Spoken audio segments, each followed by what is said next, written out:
It all starts outside a large maximum security prison. The place is known for holding only the worst criminals in the country. Inside the warden's office, a conversation about a sentence suspension is taking place. A hand wearing a very expensive watch calmly stirs a cup of coffee. Two individuals are sitting face to face in a tense atmosphere. The prison warden smiles ironically and finds the situation amusing. The woman notices his luxury watch, which costs a small fortune. She wonders how a mere prison warden could afford such a thing. The man calls her Detective Chessie young and offers her some coffee. She ignores the offer and demands that he bring out the prisoner Kang Min immediately. An uncomfortable silence hangs over the room as the two glare at each other. The warden reminds her that the sentence suspension only begins at 2 in the afternoon. The detective firmly replies that there are only 30 minutes left until his release. The man breaks into a wide grin, confirming that is precisely the remaining time. Cha maintains a piercing gaze and refuses to be intimidated by his posture. The warden then stares closely at her with a much darker expression. He asks if the detective has any idea what kind of monster she is about to release. The man shares that the prisoner once beat 10 people in the past. He slams his cup onto the desk, outraged that they are setting such a criminal free. The impact causes the coffee to splash and stain the detective's white coat. She notices his great hostility and asks if there is any special reason for it. The warden lets out a loud laugh, finding the question completely absurd. He asks if she does not know about the Hagen clan massacre from years ago. The man reports that Kang Min caused complete chaos on that occasion. Meanwhile, in a cell, some prisoners are preparing makeshift blades. One of the inmates doubts Kang Min's strength after 10 years in solitary confinement. The 3 inmates continue sharpening their blades on the floor of the dark room. Their boss smiles grimly upon hearing the young rookie's doubt. He quickly grabs the armed young man's arm to teach him a lesson. The man points to his own glass eye, which features bizarre scars. He says the boys have no idea how that ended up in his skull. The henchman is terrified by his leader's intimidating approach. The boss then warns that he is going to tell a little story about the past. He explains that their clan's leadership was formed by generals and a great leader. However, 10 years ago, 6 of those generals staged a very violent coup. The clan leader found himself surrounded by armed henchmen in an ambush.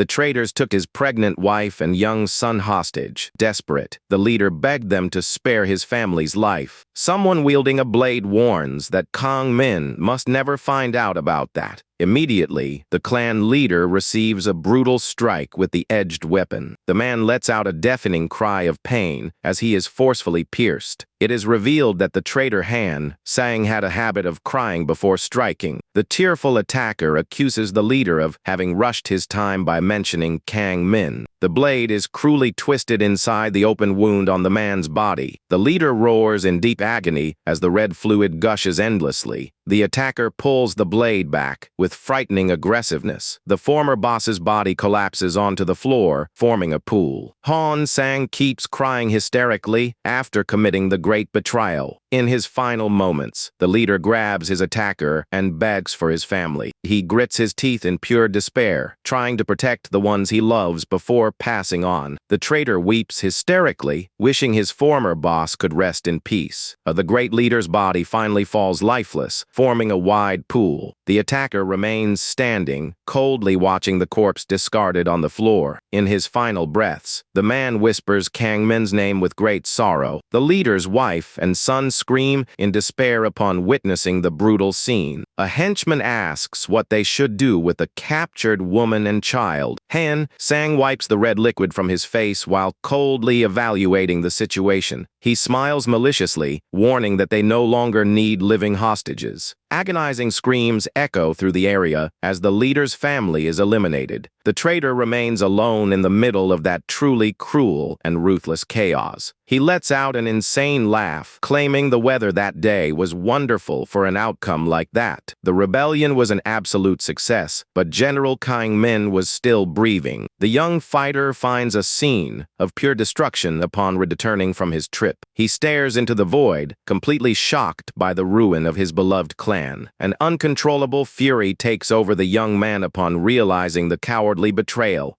Kang Min lets out a deafening shout of hatred that echoes throughout the entire area. As it turns out, the great leader had rescued the boy from the streets in the past. The good man promised the orphan boy would never go hungry again in his life. He reached out his hand on that rainy night and invited the boy to go with him. The boss's family welcomed him with warmth and became everything to the young warrior. The boy finally found a loving home that was brutally destroyed. The memory of that gentle smile fueled an unyielding thirst for payback. The motive behind all that bloody betrayal was purely financial. The boss had forbidden illegal business, but the generals disobeyed him. The traitors staged the cowardly coup simply to save their own skins. Driven by hatred, the young man bursts into the enemy's hideout with brutality. He faces the local henchmen and demands to know where the generals are hiding. Kang Min shouts with all his might, wanting to find the wretched ones responsible. The subordinates charge at the intruder, armed with dangerous blades. The general demonstrates frightening agility as he dodges the first strike. He violently grabs the henchman's head with overwhelming strength. The opponent is hurled against the floor in a brutal and merciless fashion. Kang Min lands a devastating kick that launches another enemy through the air. A third henchman tries to take advantage of the opening to stab him in the back. The young warrior anticipates the strike and forcefully crushes his opponent's foot. Next, he delivers a violent blow that breaks the attacker's leg. The other henchmen begin to retreat upon noticing the difference in power. The Avenger casts a gloomy glare before preparing another fateful strike. The man receives a brutal hook straight to the jaw and loses consciousness. The courtyard quickly becomes littered with bodies beaten on all sides. The blood-covered young man taunts the remaining enemies in a menacing way. He vows to wipe out every single one of them without a shred of mercy. The thugs tremble with dread before that uncontrollable, intense presence. The one-eyed inmate reveals that he was present during that entire massacre.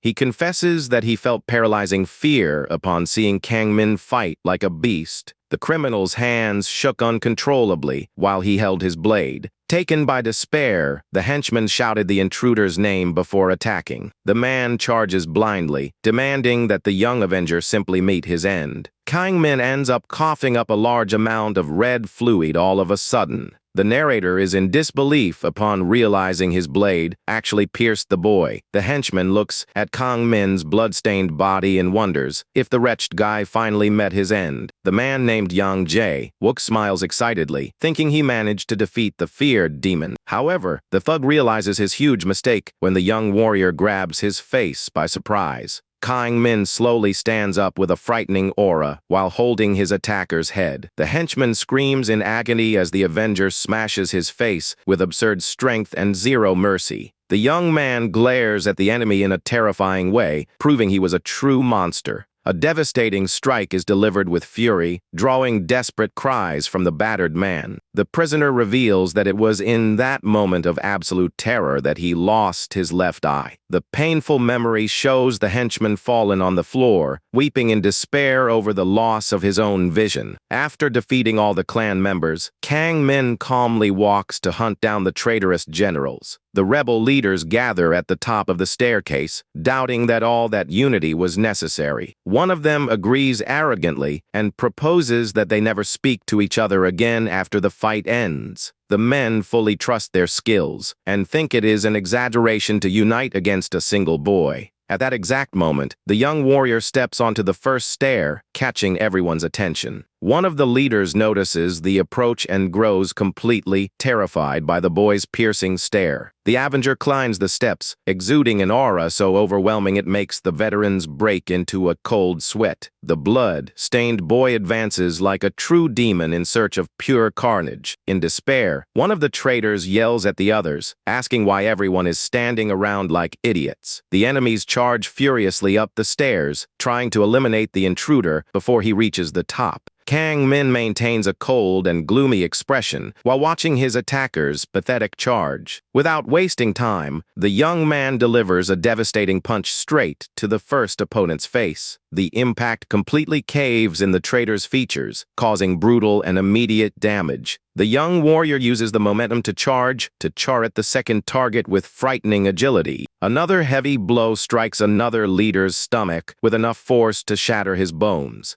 Suddenly, a muscular giant silently emerges behind the Avenger, preparing an attack. The young man senses the menacing presence and quickly turns his head with an expression of pure fury. He manages to block the giant's deadly embrace by holding the massive arms with his own hands. The behemoth applies absurd pressure while threatening to snap the intruder's spine into 1,000 pieces. The young warrior's muscles tremble as he bravely resists the brute's assault. Gathering all his vital strength, the boy lets out a deafening roar to push the gigantic man away. The boy's veins almost burst from the massive physical effort he makes to reverse the situation. He manages to break free from the violent grip and quickly advances, grabbing the behemoth's head. The Avenger pulls the big guy's face downward with completely animalistic aggressiveness. A brutal knee strike hits the giant squarely, while the young man demands the enemy give up once and for all. The terrible shock makes the brute cough up a large amount of red fluid before losing his strength, giving him no chance to defend himself. Kang Min follows up with a crushing blow that knocks the opponent out instantly.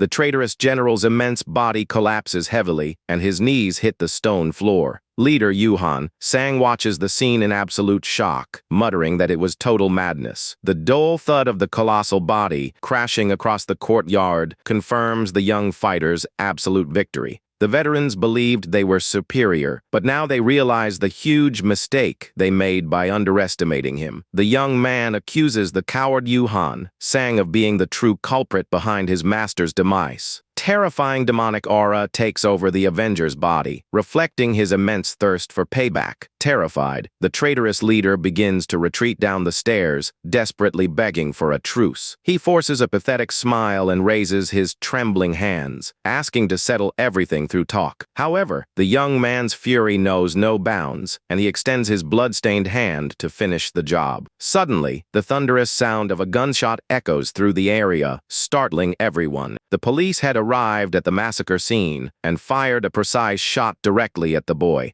The boy screams in pain from the impact of the bullet in his back, while the last traitorous leader escapes. Back in the present, the one-eyed henchman reports that the traitorous boss kept the boy locked in solitary confinement. The man asks the rookies if they still think it will be an easy task to take down Kang Min in prison. One of the henchmen grows worried and asks the boss if just the three of them can handle the job alone. The one-eyed man smiles grimly, explaining that the plan would be far less fun if he gave away all the surprises now. He hands a sharp blade to the subordinate and tells everyone to stop complaining while they wait for the right moment. The criminal licks his own blade with an insane expression, vowing to finally get back at him for the loss of his eye. At that exact moment, a firm voice echoes through the cell, ordering the three prisoners to step outside immediately. The henchman flashes a devilish smile, knowing the long-awaited time for action had finally arrived. Meanwhile, in the solitary cell, the air grows heavy with deep breathing and drops of sweat hitting the floor. Kang Min performs an absurd workout, balancing on just 2 fingers of each hand while displaying his scars. A guard opens the heavy metal door and announces that the prisoner's exercise time has finally begun. In the hallway, the henchmen grip their blades with hands shaking in dread at the imminent arrival of the feared warrior. The one-eyed man notices the rookies' despair and demands they stop showing so much fear in front of the main target. The protagonist emerges from the shadows with an intimidating posture, making the prisoners break into a cold sweat of pure dread. One of the rookies swallows hard, trying to gather some courage to face the one known as a monster. Suddenly, the thug's eyes go wide, completely shocked by the scene he just witnessed in the hallway.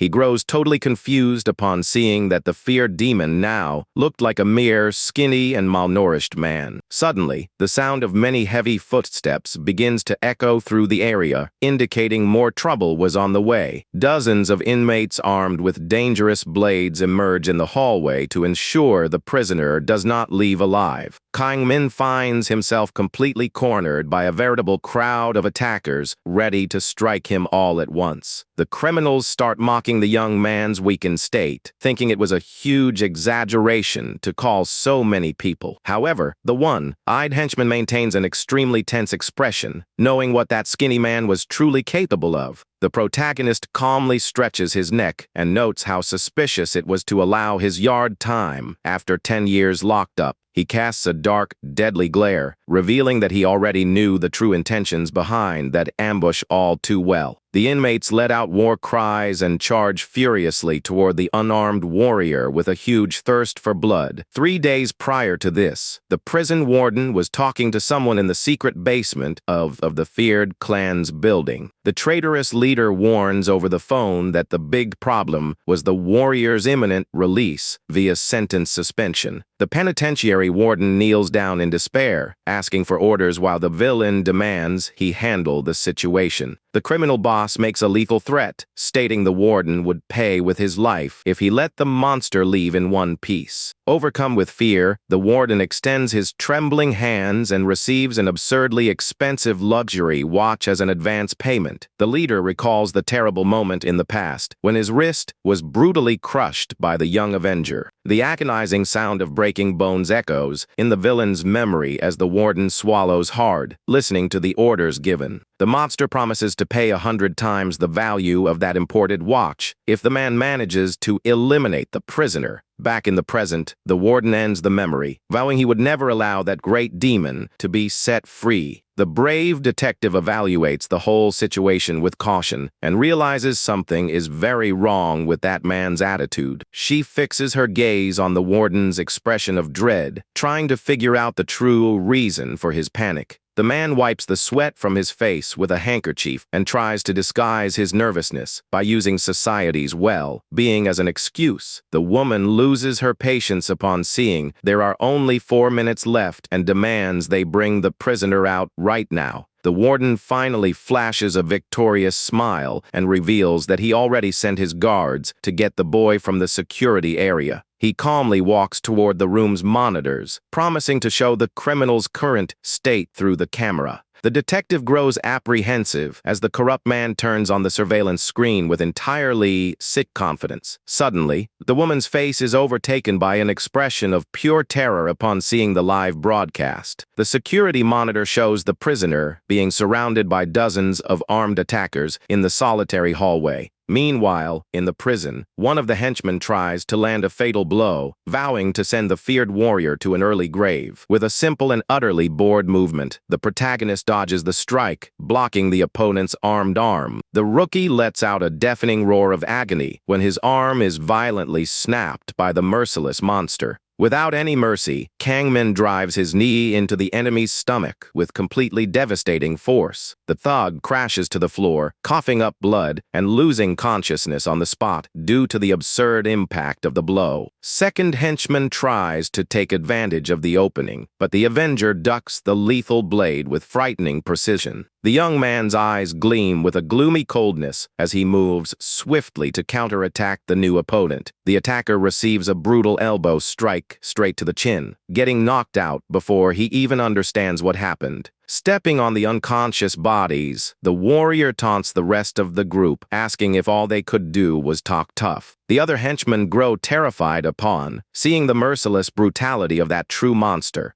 Kang Min crushes the fallen enemy's head with his foot while displaying a dark and terrifying aura. The young warrior casts a deadly glare and asks if they are going to attack or if he should go over there himself. The criminals scream in despair, remembering the promised money, and charge all at once. The young man smiles excitedly, assuming his combat stance and calling everyone on for the big brawl. The first attacker tries a strike, but the protagonist blocks the sharp blade using his arms. Without wasting time, the fighter lands a violent knee strike directly into his opponent's stomach. Suddenly, one of the thugs grabs the Avenger from behind, thinking he finally immobilized him. Kang Min is unfazed and brutally hurls the enemy over his own shoulder without any effort. The henchman's body hits the floor violently and receives a crushing stomp before he can even react. To ensure the man doesn't get up, the young man breaks his leg by stepping down with devastating force. Two other inmates rush forward down the hallway, holding their blades and shouting with fury. The warrior responds to the threat by landing a fast, knockout punch right in the middle of the attacker's face. The blow is so powerful that the bones in the criminal's face shatter as he is launched through the air. The final opponent tries to stab him in the back, but the protagonist dodges with extreme ease. He delivers a precise strike to the attacker's neck, making the man scream in pure agony on the spot. Displaying monstrous agility, the young man grabs the heads of two enemies at the same time. He violently smashes their two skulls together in a completely deafening impact. The thuds collapse unconscious onto the floor, forming pools while dropping their deadly blades. The one-eyed henchman screams with hatred and charges desperately with his raised blade for one last lethal strike. A terrible rumble echoes through the empty hallway, signaling the end of that massive bloody conflict.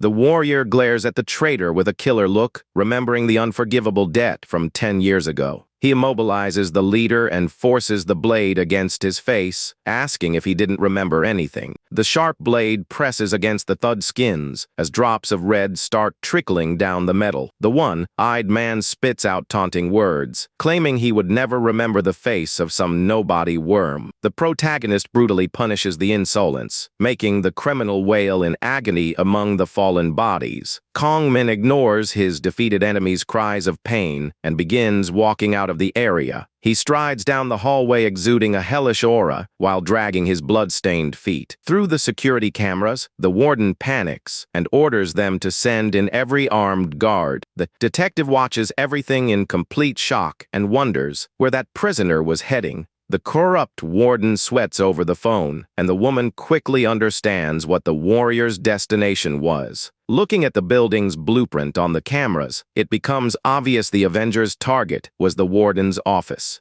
In total panic, the man pulls a firearm from the drawer and points it straight at the office door. The fighter kicks the door wide open, covered in blood, while the warden screams that he needs to meet his end right now. The young man frowns in pure annoyance and tells the coward to stop talking so much nonsense to him. Ignoring the danger, the protagonist advances with firm steps toward the barrel of the unlocked pistol. The warden closes his eyes in panic and pulls the trigger repeatedly, begging for the intruder's demise. Demonstrating inhuman reflexes, Kang Min dodges the fatal shot with a simple, swift movement. Before the man can fire again, a brutal and devastating punch hits the middle of his face squarely. The impact hurls the warden's body violently backward, sending the weapon flying far from his hands. The corrupt official collapses unconscious onto the office floor, leaving the detective completely perplexed. With the path clear, the young Avenger walks menacingly toward the knocked-out body on the rug.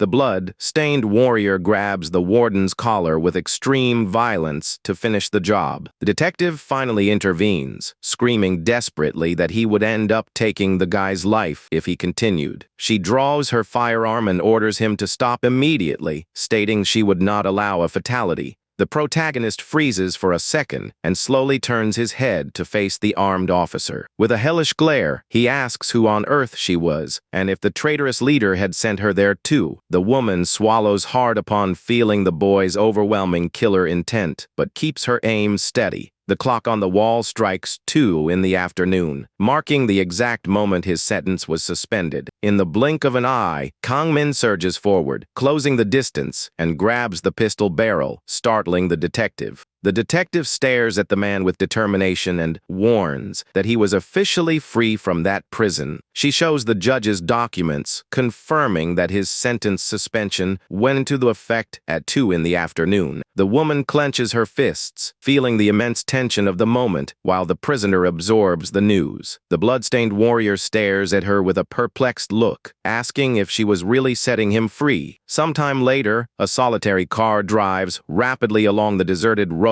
in the dark of early morning. Kang Min breathes with great difficulty in the passenger seat, while the detective drives the vehicle in a hurry. The newly freed prisoner holds his bleeding wound, trying to stem the heavy flow any way he can. The female officer glances sideways at the injured man with an expression of great worry and urgency on her face. She warns that they need to get to a hospital as fast as possible, but the warrior refuses the idea right away. He tells her to pull over at the first veterinary clinic she finds if she really wanted both of them to survive. The detective drives tensely and wonders why her superiors ordered the release of that terrible monster. Suddenly, Kang Min screams in despair, telling the woman to grip the steering wheel with all the strength she had. An immense truck appears out of nowhere and violently strikes the side of the car in a completely brutal crash. The devastating impact hurls the vehicle into the air, shattering the windows and denting the entire car body. The prisoner lets out an insane laugh amid the crash and tells the detective to stay alert if she wanted to live. The wrecked car rolls down the road until it finally stops, upside down and surrounded by men in suits. Upside down in the car seat, the injured officer realizes with surprise that the monster protected her during the crash. The destroyed vehicle releases dense smoke in the middle of the highway while an atmosphere of extreme danger takes over the scene. The armed men approach the overturned car menacingly when the door is kicked open with brutal force. The metal door flies through the air and strikes one of the attackers in the face, knocking the henchman out instantly. Kang Min emerges from the wreckage in a fury, violently stepping on the fallen henchman's head and going on the offensive. One of the thugs yells orders for the group to advance on the target, demanding they take down the wretched guy right then and there. Warrior reacts quickly and lands a devastating punch straight into the face of the attacker closest to him. The henchman's neck snaps in a worrying way due to the raw impact as he is hurled violently backward. With precise movements, the Avenger blocks the second enemy's armed strike, gripping his arm tightly. He wastes no time and lands a fatal elbow strike to the opponent's nape, ensuring yet another instant elimination. Kang Min drops the henchman and immediately positions himself to face the rest of the gang without showing fatigue. The panting, blood-covered prisoner faces the army of attackers with an overwhelming aura of pure intimidation. Despite the difference in numbers and severe injuries, the warrior proves he is ready for another round of chaos. Back at the prison, the officer in charge of the cameras is utterly shocked by the number of men who were defeated. The prison warden grabs the radio transceiver in despair, demanding to know where the dangerous prisoner was heading. The prison boss tracks the movement on the security camera and panics upon seeing the direction he was taking. The warden points a weapon, trembling with dread while shouting in frustration at the damned intruder's great persistence. Kang Min appears at the office door, heavily injured, stating that the real problem was that corrupt warden. The warrior faces the armed coward and warns that everything would be at peace once the wretched guy finally met his end. Completely ignoring the pointed weapon, the young man advances toward the barrel of the unlocked pistol with a cold and resolute expression. The corrupt boss fires repeatedly in total panic, begging for the damned monster to drop.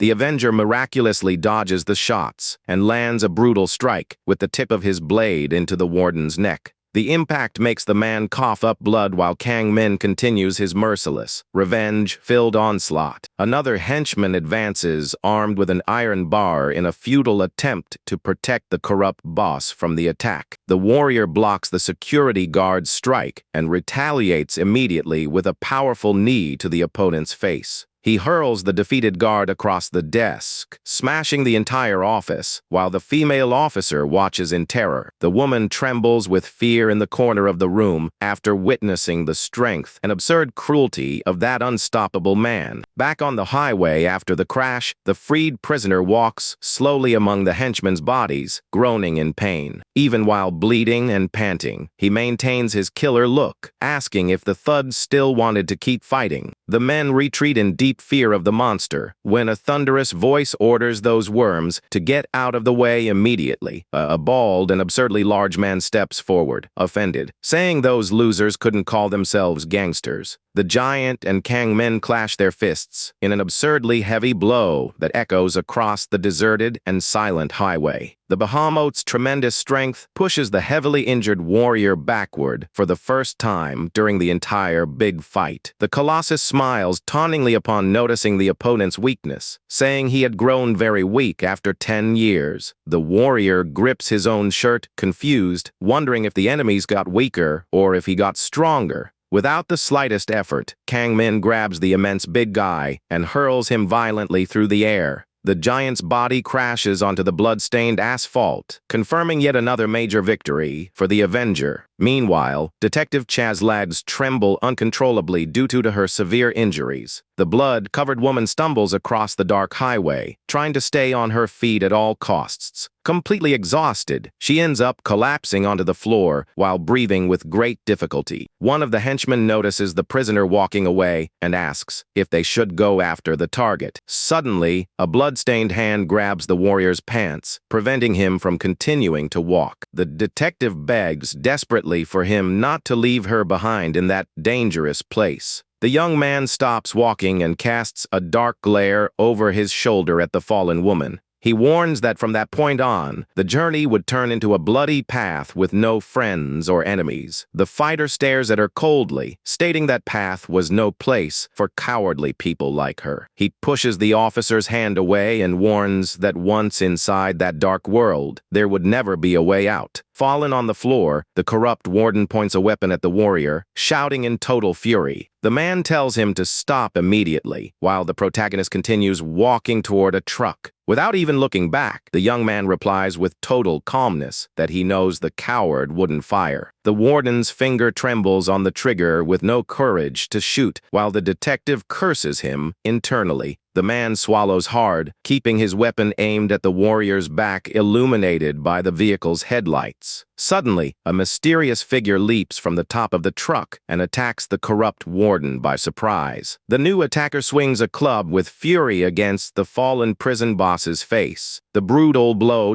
hits squarely and makes the official cough red, while wailing in pain on the asphalt. The man shouts at Kang Min, asking if he was running away and where the merciless monster he knew had gone. Ignoring the taunt, the warrior accelerates the large vehicle, making the tires screech on the asphalt. The truck takes off at high speed, and the frustrated attacker curses the young man as a crazy bastard. With a devastating impact, the heavy vehicle smashes the cars blocking the highway and clears a path. Kang Min lets out an insane laugh behind the wheel, feeling the adrenaline of his long-awaited freedom. The truck disappears down the dark road, leaving the surviving henchman behind in the middle of the night. The mysterious man smiles grimly, claiming the Avenger deserves to meet his end only by his hands. Elsewhere, the central headquarters of National Investigations raises its grand structure beneath the night sky. In the director's office, Chief Min Song orders them to put Kang Min on the most wanted list. In a flashback, the detective warns there was no time because the criminal could flee the country. The superior explains that the Haegang clan grew too strong and that leader Yuhan Sang acted like a cunning snake. Cha finally understands that the police force could no longer control the clan and questions the plan. The director casts a piercing and gloomy gaze, evaluating the police officer standing right in front of him. The detective grows apprehensive upon realizing the plan involved fighting fire with fire. The man lowers his head, assuming a manipulative posture to convince the young agent to cooperate. Chan narrows her eyes in frustration, not understanding the reason for such an extremely risky strategy. The superior smiles mischievously, praising the police officer's great grades at the military academy, but soon after, he cruelly points out that she was merely a penniless orphan with no connections. Displaying a sick smile, he states she would be the perfect disposable tool for that mission. The man mocks the situation, saying there was no reason for offense since that was the harsh reality.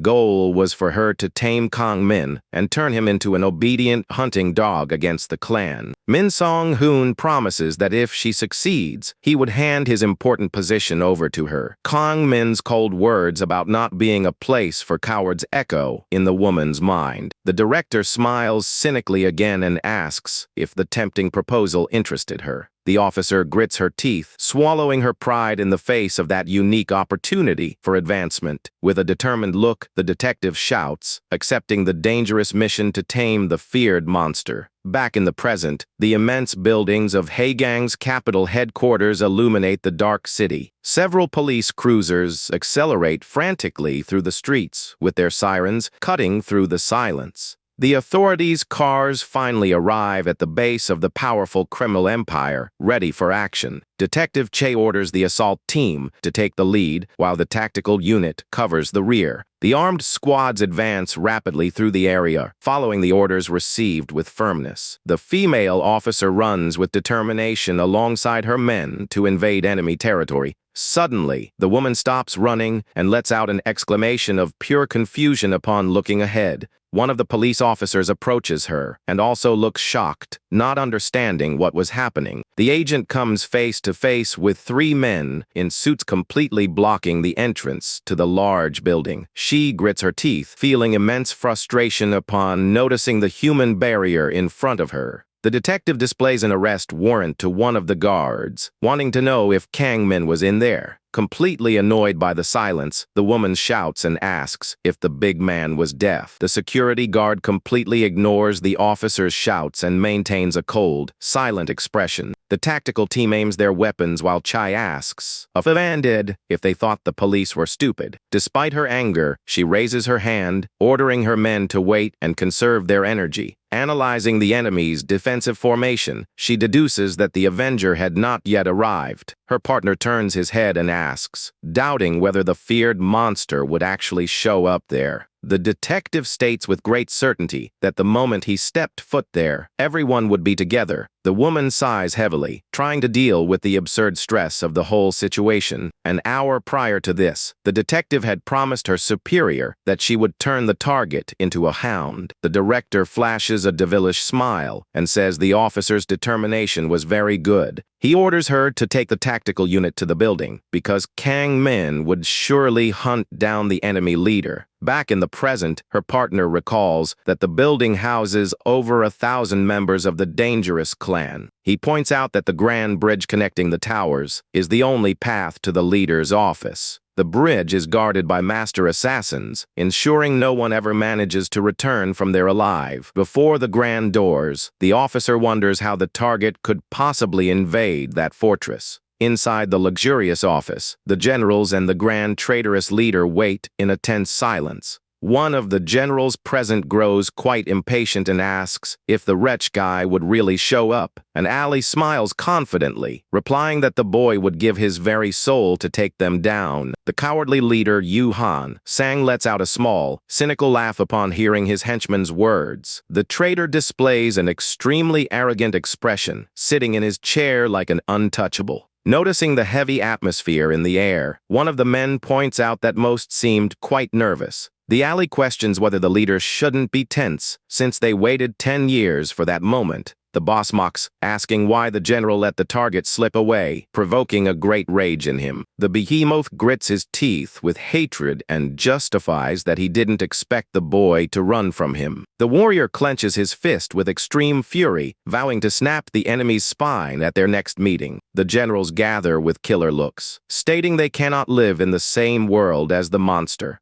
Meanwhile, a night scene illuminated by neon signs is revealed on the streets of another district. Inside a building, an attacker threatens to snap a victim's wrist should she make any movement. A sharp axe rests dangerously over the man's immobilized arm as he whimpers in dread. Completely desperate, the hostage screams, asking why the bald man was doing such a cruel thing. The thug smiles, explaining that the man refused to increase the protection fee extorted that month. Losing patience, the loan shark accuses the victim of also stealing all the money from the people of that small village. Suddenly, a male voice echoes through the area, asking if the cruel attacker was very busy. Kang Min appears leaning against the office door, displaying a calm and totally intimidating posture. The bound victim tied to the desk cries with relief and shock upon recognizing the face of the freed warrior. The intruder walks calmly through the place, saying there was only one reason to visit a lone shark. To everyone's total surprise, the young man simply sits in the main chair with great authority. With a taunting smile, the Avenger tells the armed thug to keep working without minding him. The bald, armed man asks indignantly who the insolent jerk was while the hostage tries desperately to warn him.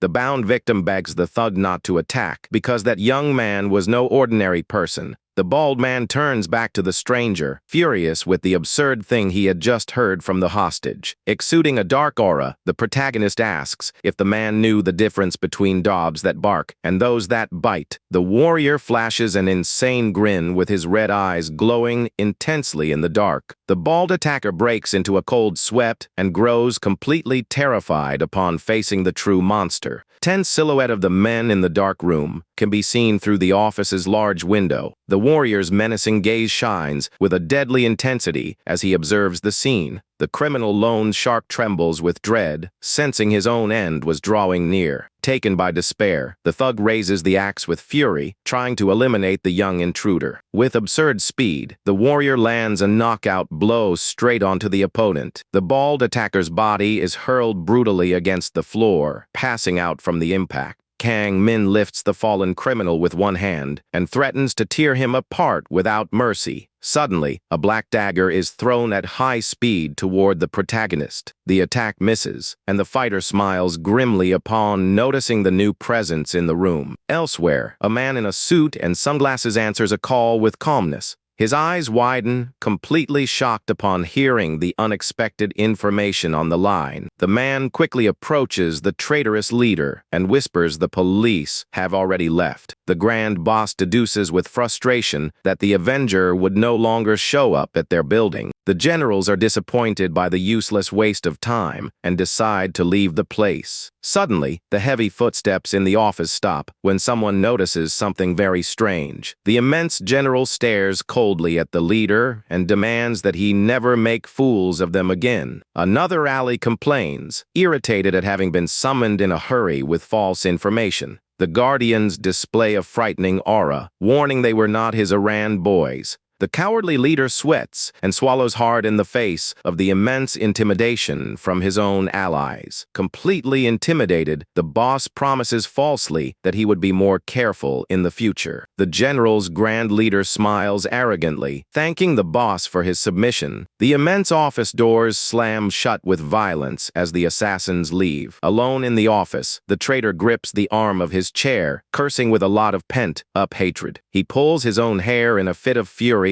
outraged by the Guardians' disrespect. Far away, a police officer reads the criminal record, surprised that they released a monster like that. The cuffed Avenger smiles very calmly, warning that his bosses would set him free soon. The police officers call the boy a lunatic, doubting that important people would come to help him. Suddenly, the detective bursts into the precinct shouting, demanding to know where the warrior was. The guards jump in surprise while the woman runs straight toward the cuffed prisoner. The blood-covered young man smiles tauntingly upon seeing that the rescue had arrived early. Completely furious, the detective draws her revolver, threatening to shoot the insolent guy. She presses the weapon against the boy's neck, screaming that she wouldn't allow herself to be made a fool. The protagonist shows not a shred of fear and faces the officer's fury with coldness. Shortly after, daylight breaks calmly, illuminating the facade of a small local building. Inside the office, the Great Avenger rests sitting on the desk before the female officer and the lone shark. The Avenger warns firmly that he would need to confiscate that office for some time. With an intimidating glare, the warrior asks coldly if he had any problem with the idea. The man waves his hands desperately, sweating cold so as not to anger the feared intruder. The female agent watches the scene with arms crossed, finding the lone shark's submission very pathetic.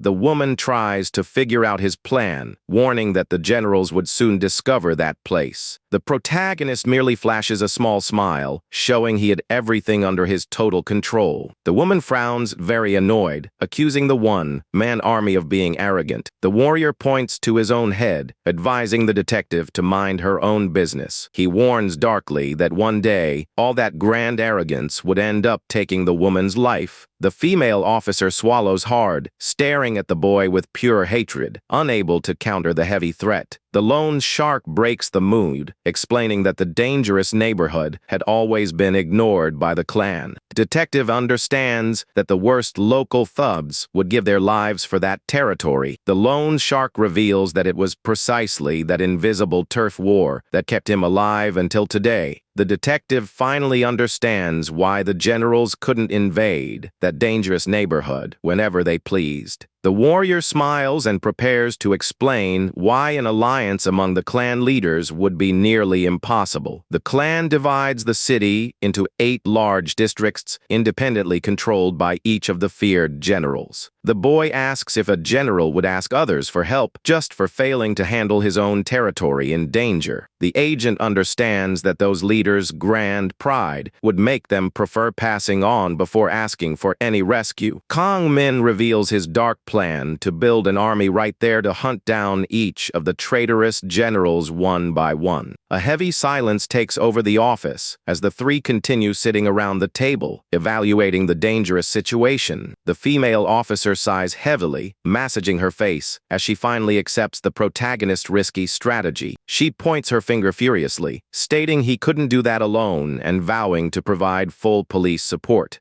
In exchange for help, the detective demands that he cooperate and strictly forbids any sort of elimination during that mission. The boy flashes a very taunting smile and asks if the woman thought acting so tough made her someone special. The agent steps back, slightly offended, and asks indignantly if the criminal fighter thought she was scared of him. Exuding a terrifying aura, Kangmin tells the woman to stop testing him and learn her place once and for all. The woman grits her teeth, feeling immense, overwhelming pressure, but refuses to bow her head to the intimidating criminal. Completely furious, she draws her weapon and threatens to eliminate him without mercy if the wretched guy dared treat her like an idiot again. Suddenly, the lone shark panics completely and yells for his henchmen, fearing the worst would happen in the office. Before the female officer can react, a man appears out of nowhere and lands a massive kick, disarming the woman on the spot. The detective's eyes widen, completely shocked and startled by the new intruder's immense speed and brutal strength. The officer's revolver flies through the air, spinning until it hits the floor far out of reach of anyone in the large room. The agile attacker immediately grabs the detective's neck with great force, choking the woman in a totally cruel and merciless way. The man raises his fist in fury and threatens to beat her brutally for daring to point a lethal weapon at his master. The warrior sighs heavily, showing great annoyance at all the sudden confusion inside the room. He stands up quickly and breaks up the dangerous fight by tossing both of them extremely roughly against the coffee table. The detective coughs, catching her breath, and grows very confused, not understanding what on earth was happening amidst all of it. The mysterious man smiles as he lies on the floor, asking excitedly for the freed great warrior to finally pull himself together. A flashback takes us 10 years into the past, revealing the beautiful starry night in the courtyard of the enemy clan's grand headquarters.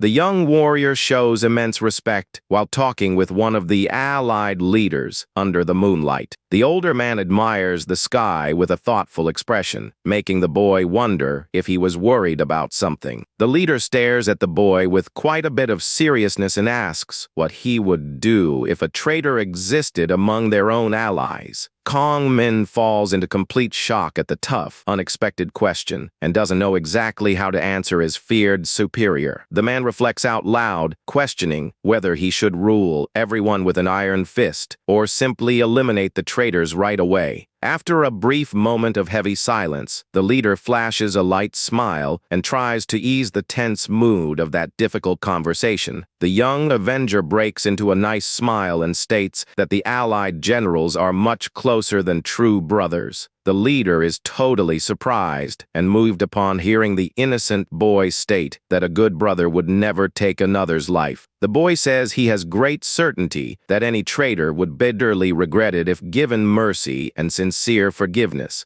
Deeply touched by the fine words, the man pulls the young warrior by surprise into a tight embrace. The leader lets out a great laugh and praises the boy, patting his chest with much pride over the fine answer given. He smiles with great fraternal warmth and says his younger little brother had finally grown up and become a man. The young avenger laughs happily, living out one of his last moments of peace, with pure innocence before his great tragedy. Back in the present time, the shirtless boy wakes up suddenly from his thoughts with his eyes wide open. His extremely frightening and gloomy expression ends up startling the detective and the lone shark standing right beside him. The warrior's gaze flashes intensely with uncontrollable fury as he remembers the cowardly betrayal that destroyed his family. The two companions panic and try to calm him down, tightly gripping the large arms of that out-of-control man. The detective warns very nervously that she called an underground medic to treat the major injuries all over his body. Suddenly, a large, mysterious hand grabs the woman from behind, making the startled detective let out a loud cry of dread. She falls to her knees coughing, choking while the mysterious intruder smiles, holding a totally blood-stained medical needle. The healed Kong Min recognizes the alley Joe song, Guang, while the startled lone shark has no idea who he was talking about.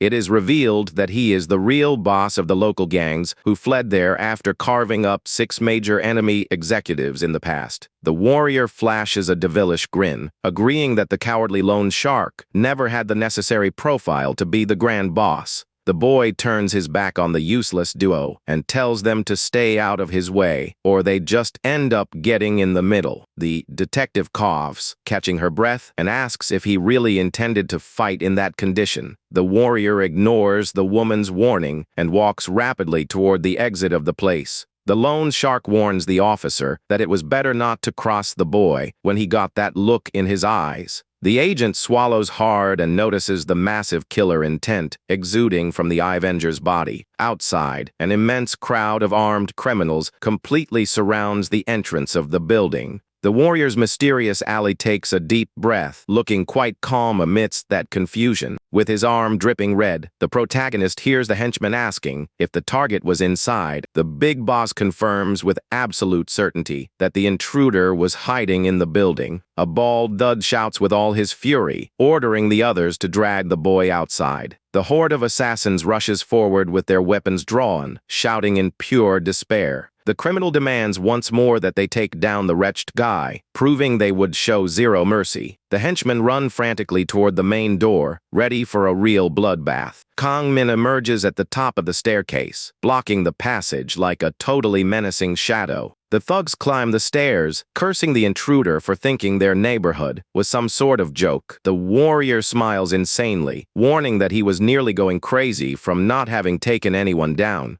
One of the attackers swings a cleaver, screaming that he was going to rip the insolent boy's mouth apart. Kang Min blocks the charge and lands a brutal punch, completely smashing the enemy's face. The protagonist moves down the staircase, beating up every single henchman who dares cross his path. The enraged crowd advances non-stop like a true wave of pure hatred and thirst for blood. Covered in red, the fighter raises his arms and calls all the attackers to meet their end together right there. The monster's heavy footsteps echo as he steps into the puddles on the floor. The young warrior displays a demonic gaze that shines in the dark, terrifying all the enemies. 2 henchmen retreat with trembling legs upon, feeling the feared intruder's overwhelming aura. Kong Min walks slowly amid the red, looking like a frightening creature from another world. The thug's boss warns that he would snap the neck of anyone who took a single step back. The assassins grip the handles of their blades, with hands shaking uncontrollably from dread. One of them summons his courage and charges desperately, screaming that the end was inevitable anyway. The criminal swings the weapon with fury, trying to cut down the monster before it was too late. The protagonist dodges with ease and responds with a devastating strike to the attacker's face. In a brutal sequence, he wrecks the faces of multiple enemies with fast and very heavy punches. and an immense blade descends at high speed, aiming directly at the young Avenger's skull. With absurd reflexes, the fighter catches the blade with his bare hand, blocking the lethal strike. Without letting go of the blade, he delivers a deafening headbutt to the attacker, breaking the thug's nose. The henchmen grit their teeth in indignation, thinking the intruder considered them too easy targets. In a surprise attack, a cleaver strikes the hero's back, tearing his skin brutally. Kang Min lets out a thunderous scream as his chest is slashed by another sharp and merciless blade. The red fluid gushes through the air while the warrior suffers several severe, simultaneous injuries. The enemy's shadows surround him completely, attacking as if they had no fear of passing on. The hero smiles, bleeding, and asks amusedly if all those psychopaths had lost their minds. The crowd charges with more cleavers, shouting that the bastard should fall right along with them. The Avenger wipes the red from his own eyes with violence, refusing to give up on the big fight. He praises the enemy's malice while landing a destructive punch on yet another henchman. Completely taken by fury, Kang Min smiles, calling the wretch guys to keep up the attack. A thug in a suit charges forward, yelling with hatred while swinging his weapon in an out of control manner. The warrior blocks the opponent's arm with his forearm, preparing to counterattack. A heavy spinning elbow strikes the man's chin, sending the henchman to the floor instantly.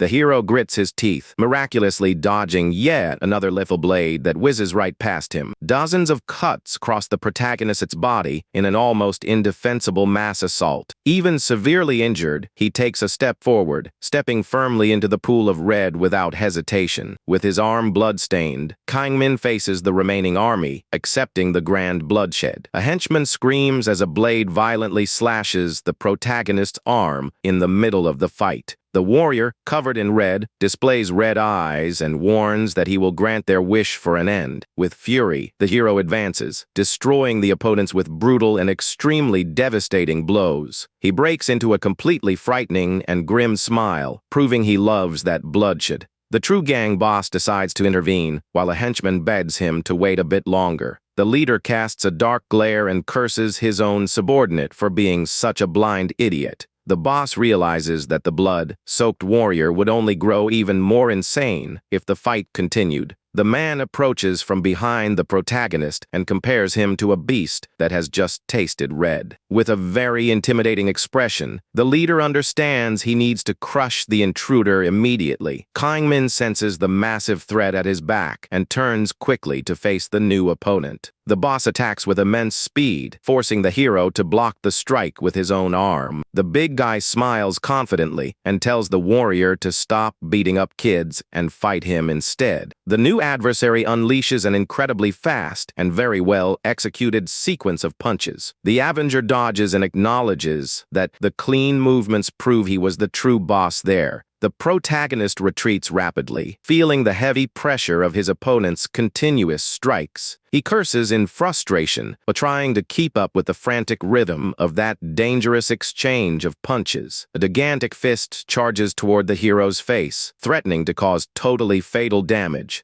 Knowing that impact would be his end, Kang Min manages to dodge in the last millisecond. However, the boss takes advantage of the small opening and lands an absurdly heavy blow on the boy's body. The young warrior suffers a devastating shock and steps back abruptly, groaning at the immense force felt. Determined to win, the hero swallows his own pain and launches a counterattack, vowing to end it all. The two fighters exchange extremely strong blows at the same time, without either managing to dodge. The leader's eyes widen, completely shocked at having received a counterattack in that situation. The boss's jaw is struck violently, drawing a cry of pain from such a massive man. Kang Min also receives a devastating punch straight to his bruised face and screams in agony. The exchange of punches intensifies, and the boss realizes the fight felt like a confrontation against a mirror. The big guy tries to attack, acknowledging his adversary's speed and immense destructive force. Kang Min maintains a cold and analytical gaze, managing to perfectly predict the enemy's next move. The two glare at each other with pure fury while the boss is startled by the enormous resemblance between them.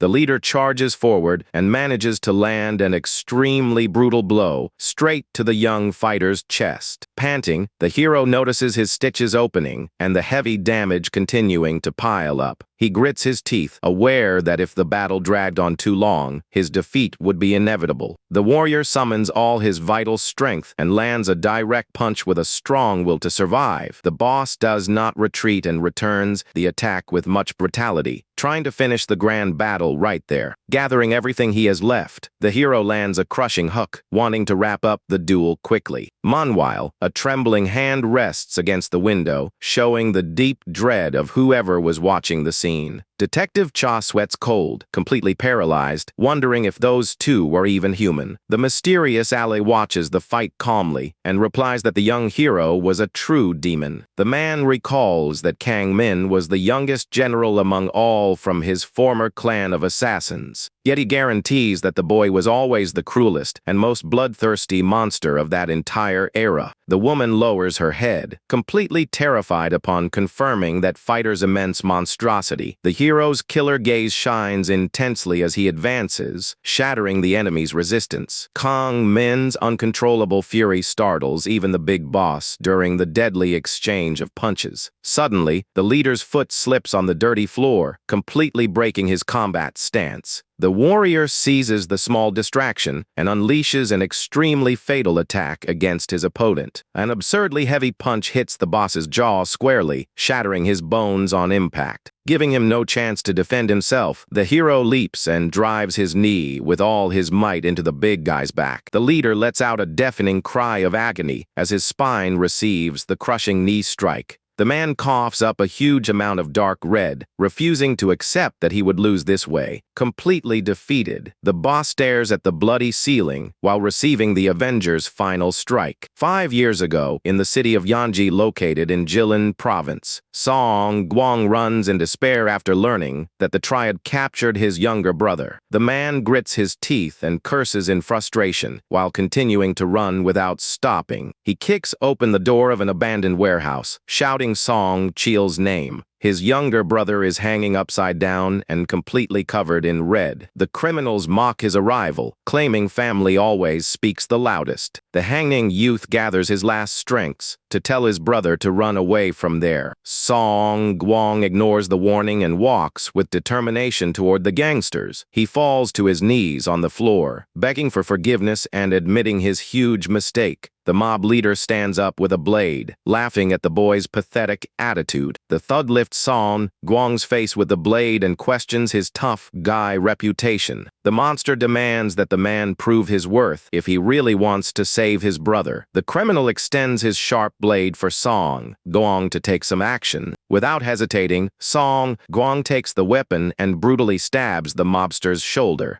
The other henchmen scream furiously, while the young man pins the leader to the floor. One of the subordinates charges furiously and attacks the hero with an iron bar. The young man reacts quickly and lands a crushing punch straight onto the attacker's face. Another criminal takes advantage of the opening and tries to slice his back with a machete. Song Guang demonstrates great reflexes and ducks to dodge the lethal strike. He quickly counterattacks by piercing the enemy's stomach with his blade. Without losing the rhythm of the battle, the young man prepares a new, extremely heavy punch. The blow hits the next henchman's jaw, drawing a lot of red in the impact. Suddenly, one of the adversaries manages to land a side slash on the young hero. The thug flashes a malicious smile after opening a large wound on his chest. Song Guang grits his teeth, enduring the intense pain caused by the deep cut. Ignoring his own injury, he twists the attacker's arm until the bones snap. The next enemy acts with great cowardice, throwing dirt into the fighter's eyes. Even temporarily blinded, the hero grabs the adversary and drives the blade into his shoulder. With all the henchmen defeated, Song Guang runs desperately to help his brother. Using his sharp blade, he cuts the thick rope that held the boy to the ceiling. The hero cradles his younger brother's body, begging him to open his eyes. The injured boy asks his older brother to flee to Korea as fast as possible. Desperate, Song Guang tries to keep the boy awake, refusing to accept that. The young man's blood-stained hand drops lifelessly after he asks his brother to live for him. Tears stream down the fighter's face as he mourns Song Chiel's passing. An uncontrollable fury takes over the man, who grits his teeth with intense hatred. He holds his brother's lifeless body and lets out a deafening shout of pure agony. More mafia henchmen arrive at the scene, furious, wanting to eliminate the crying intruder. Song Guang presses his head against the fallen brother, completely ignoring the new threats. He lays the body on the floor with care and asks the boy to rest for a moment. Driven by hatred, the warrior charges at the henchman with brutal speed. The first attacker receives a devastating knee strike that shatters all his teeth. Another mobster advances, swinging his blade and telling the intruder to meet his end soon. The hero blocks the enemy's armed arm and retaliates with a strong strike to the face. The henchman's body collapses violently onto the floor, suffering an immediate knockout. A last thug trembles with dread upon being cornered by that true monster. The Avenger steps mercilessly on the adversary, drawing a cry of pain from him. A sequence of brutal blows crushes the man in a true bloodbath. Covered in enemy red, Song Guang shouts once more, weeping over his loss. The solitary warrior walks away, leaving all the mobsters lifeless behind him. The gang boss falls to his knees, panting and heavily injured, while Kang Min stares at him covered in red. The young warrior smiles and praises the bald big guy for managing to dodge his last strike. The blood-stained hero warns that he will fight seriously and prepares a powerful punch with an overwhelming aura. The gang leader grits his teeth and sweats cold, preparing to receive the adversary's brutal blow. With absurd strength, Kang Min grabs the rival and hurls him violently toward the floor. The boss's body crashes brutally against the ground, drawing a groan of pure pain from the defeated man. Taken by fury, the big guy stands up, shouting his name Jo Song Guang with glowing eyes. He, having faced 100 Triad members alone, while receiving a violent punch to the face. Kang Min unleashes a relentless sequence of punches, demanding the wretched guy simply meet his end soon. Song Guang's bruised face is brutally crushed by an absurd impact that splashes a lot of red. Yet another extremely heavy blow hits the big boss, making the man mutter in agony amidst the fight. The mobster retreats completely confused, asking if the young warrior had gotten tired fighting alone. The hero wipes his blood-stained face with an insane smile, warning that now it was the boss's turn to take a beating. A fast and extremely brutal attack hits Song Guang's face, scattering red in all directions. The monstrous impact makes the big guy spit a fountain of red while stumbling backward, giving him no chance to defend himself. Kang Min grabs the dazed enemy's face with his blood-stained hand. He applies a merciless knee strike straight to the adversary's head, causing completely fatal damage. Song Guang screams in despair before receiving a final devastating punch that breaks his jaw. Completely knocked out, the boss falls to his knees on the floor, while the young Avenger smiles victoriously. The gang leader presses his hands to the dirt and admits his absolute defeat in a very weak voice. Completely humiliated, the injured man begs the hero to spare his subordinates' lives. The young fighter smiles excitedly and taunts, asking what he would do since he was just warming up. Detective Cha and the lone shark watch the end of the grand combat through the office window, completely shocked. The female officer covers her mouth, horrified by that madness, while her colleague remains silent with dread. Covered in his enemy's red, the hero lets out an insane laugh, enjoying the great victory. All the remaining members of the dangerous gang fall to their knees on the asphalt in a sign of total submission. Boss Song Guang lowers his head to the ground, vowing to serve Kang Min as his new older brother. The henchmen follow the leader's example and bow respectfully, declaring loyalty to the new boss. Meanwhile, the grand headquarters of the Hagang clan's Yeongdepo branch emerges in the city. A muscular man sitting in the office questions impatiently if there is still no sign of the target. The subordinate in a suit reports that the searches continue, but no one has reported seeing Kang Min until now. The boss punches the desk furiously, finding it very strange that the enemy was stalling so much to attack. The suited manager bows respectfully, trying to calm the muscular director's great fury. The director states with glowing eyes that the Avenger will surely come after him first. The subordinate swallows hard and hesitates for an instant, showing he is very nervous about the situation. With much caution, the manager asks for permission to ask his feared leader a question. He asks the reason for such great certainty that Kang Min would hunt him down first among the generals.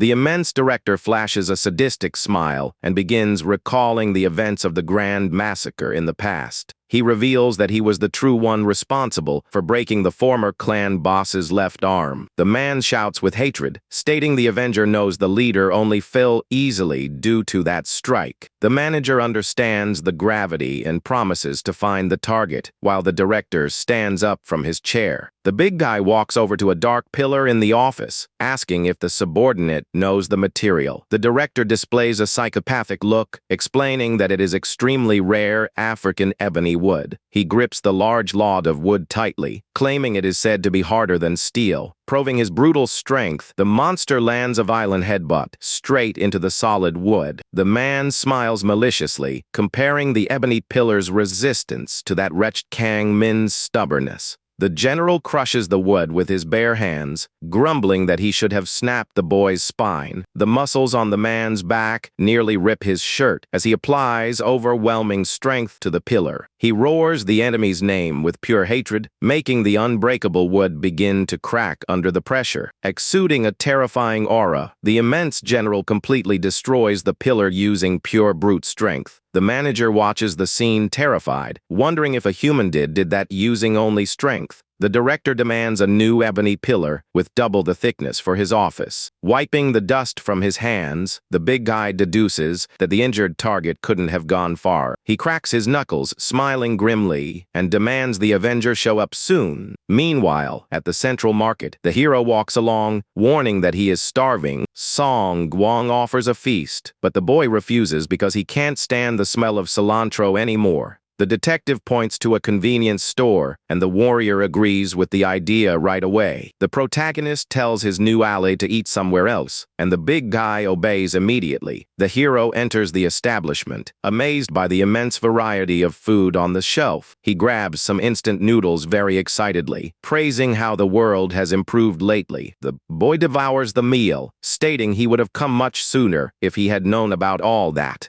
The female officer sips some coffee and asks curiously if it was the boy's first time in a store like that. The young fighter lets out a small smile while continuing to savor his delicious food. He laughs out loud and confirms it is his first time in over 10 long years. The woman feels pity for the situation, but the confused boy doesn't understand the reason for that sadness. The detective watches the warrior in silence while he praises the taste of his soup broth. The agent finally gathers her courage and asks how he endured 10 years in dark, solitary confinement. The protagonist lets out a loud burp after finishing the meal, startling the brave female officer. The boy wipes his mouth, displaying a melancholic smile, revealing that he didn't endure any of it. The Avenger looks at the store window, stating with great coldness that he simply gave up on everything. The female officer opens her eyes wide in complete surprise upon grasping the weight of those big words. She states that now she can perfectly understand his grand obsession with payback. Kang Min laughs tauntingly and questions if the woman really thought she understood anything. The hero sips his soda, commenting that people usually say time heals everything. With a glowing gaze, he agrees that some wounds really vanish as the years pass. However, the warrior warns furiously that certain scars grow more vivid with each passing day. The agent swallows hard, feeling the Avenger's terrible killer aura right beside her. The detective forces a small smile, trying to ease the tension, and praises the boy's great strength. She recalls the last combat and states she saw the hero's skills with her own eyes. Yet the woman warns with total seriousness that he would never defeat the entire clan fighting alone. The protagonist ignores the police officer's offer of help, remembering his time in total isolation. He presses the cold can against the woman's forehead, warning that his body is still wrecked. The hero reveals with a grim smile that he hasn't even recovered half of his former strength. Shortly after, the scene cuts to the facade of the enemy clan's loan bank. Inside the bank, a bald man with a scar demands a loan for an absurd amount. The clerk refuses the request, explaining that such large amounts require good collateral. The mysterious client slides a large brown envelope across the counter as his security. He smiles awkwardly, revealing that he brought a very expensive lease contract. The employee changes her attitude and approves the large loan upon reviewing the documents. The bald client expresses gratitude in a very exaggerated way, bowing multiple times to the young woman. Clerk holds the document to check all the bureaucratic details of the grand agreement.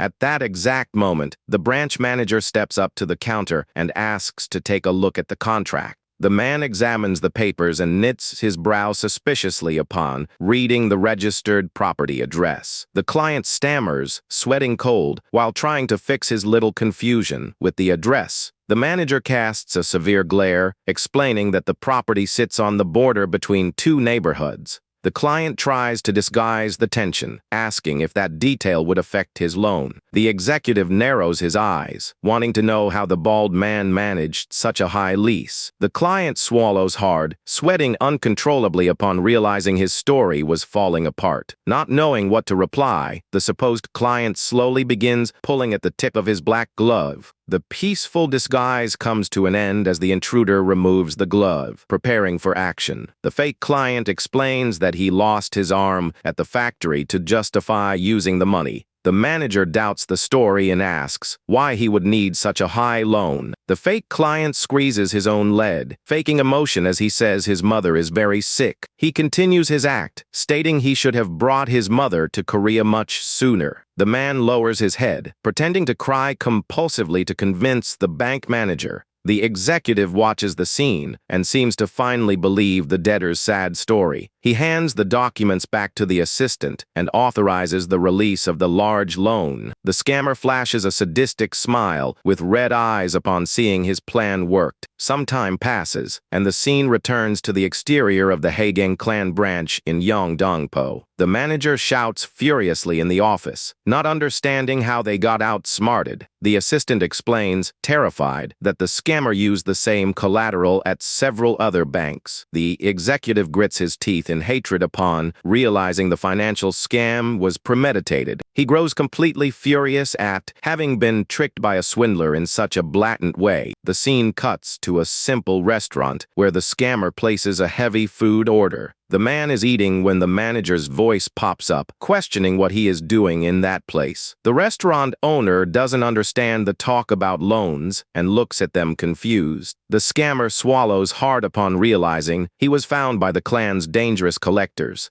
A flashback shows Boss Song Gwang ordering him to run the scam at that bank. The scammer returns to reality, eating a sweet bun, and tells the local owner not to worry. The lady jokes about skipping meals, and he replies by asking for more food with a smile. The debtor uses his spoon calmly to dip pieces of bread into his hot soup. He tastes the meal and breaks into a small smile, praising the dish's nostalgic flavor. The man devours the soup, saying the taste reminds him perfectly of his mother's delicious cooking. He continues his meal calmly, while a menacing shadow surrounds him in the room. The manager smiles sadistically behind him, asking if the food tastes really good. The scammer fakes surprise upon seeing the clan executive visiting such a humble neighborhood. The manager states the conversation will be very long and tells him to finish eating first. The scammer smiles internally, realizing the enemy walked right into the trap. The shaved head man drops his spoon into the bowl, accepting the confrontation with calmness. Suddenly, the manager grabs his face and dunks him headfirst right into his own bowl of soup. He shouts furiously, asking if the wretched guy thought the Haegang clan was some silly joke. The debtor lifts his face covered in food, letting out an agonizing cry after the attack. The executive threatens to cut off his fingers if the stolen money isn't returned quickly. Even at a total disadvantage, the thug flashes a taunting smile without showing any fear. The scammer taunts, saying the manager approved the loan himself out of sheer stupidity. The executive lets out an insane laugh, stating that Trash had a great talent for being annoying. Driven by pure hatred, the manager smashes the man's head against the table very brutally. The attacker hits him repeatedly, claiming he hates, using violence for no reason at all. The executive pulls the scammer by the hair, asking if he wants to return the fortune now. As his only reply, the man spits a large amount of red onto the enemy's face. The scammer laughs grimly with his bloody face, saying it was just a silly mistake. The manager glares at the debtor with a killer look while saliva drips down his face. The henchmen pin the man to the floor while he struggles, cursing all the attackers.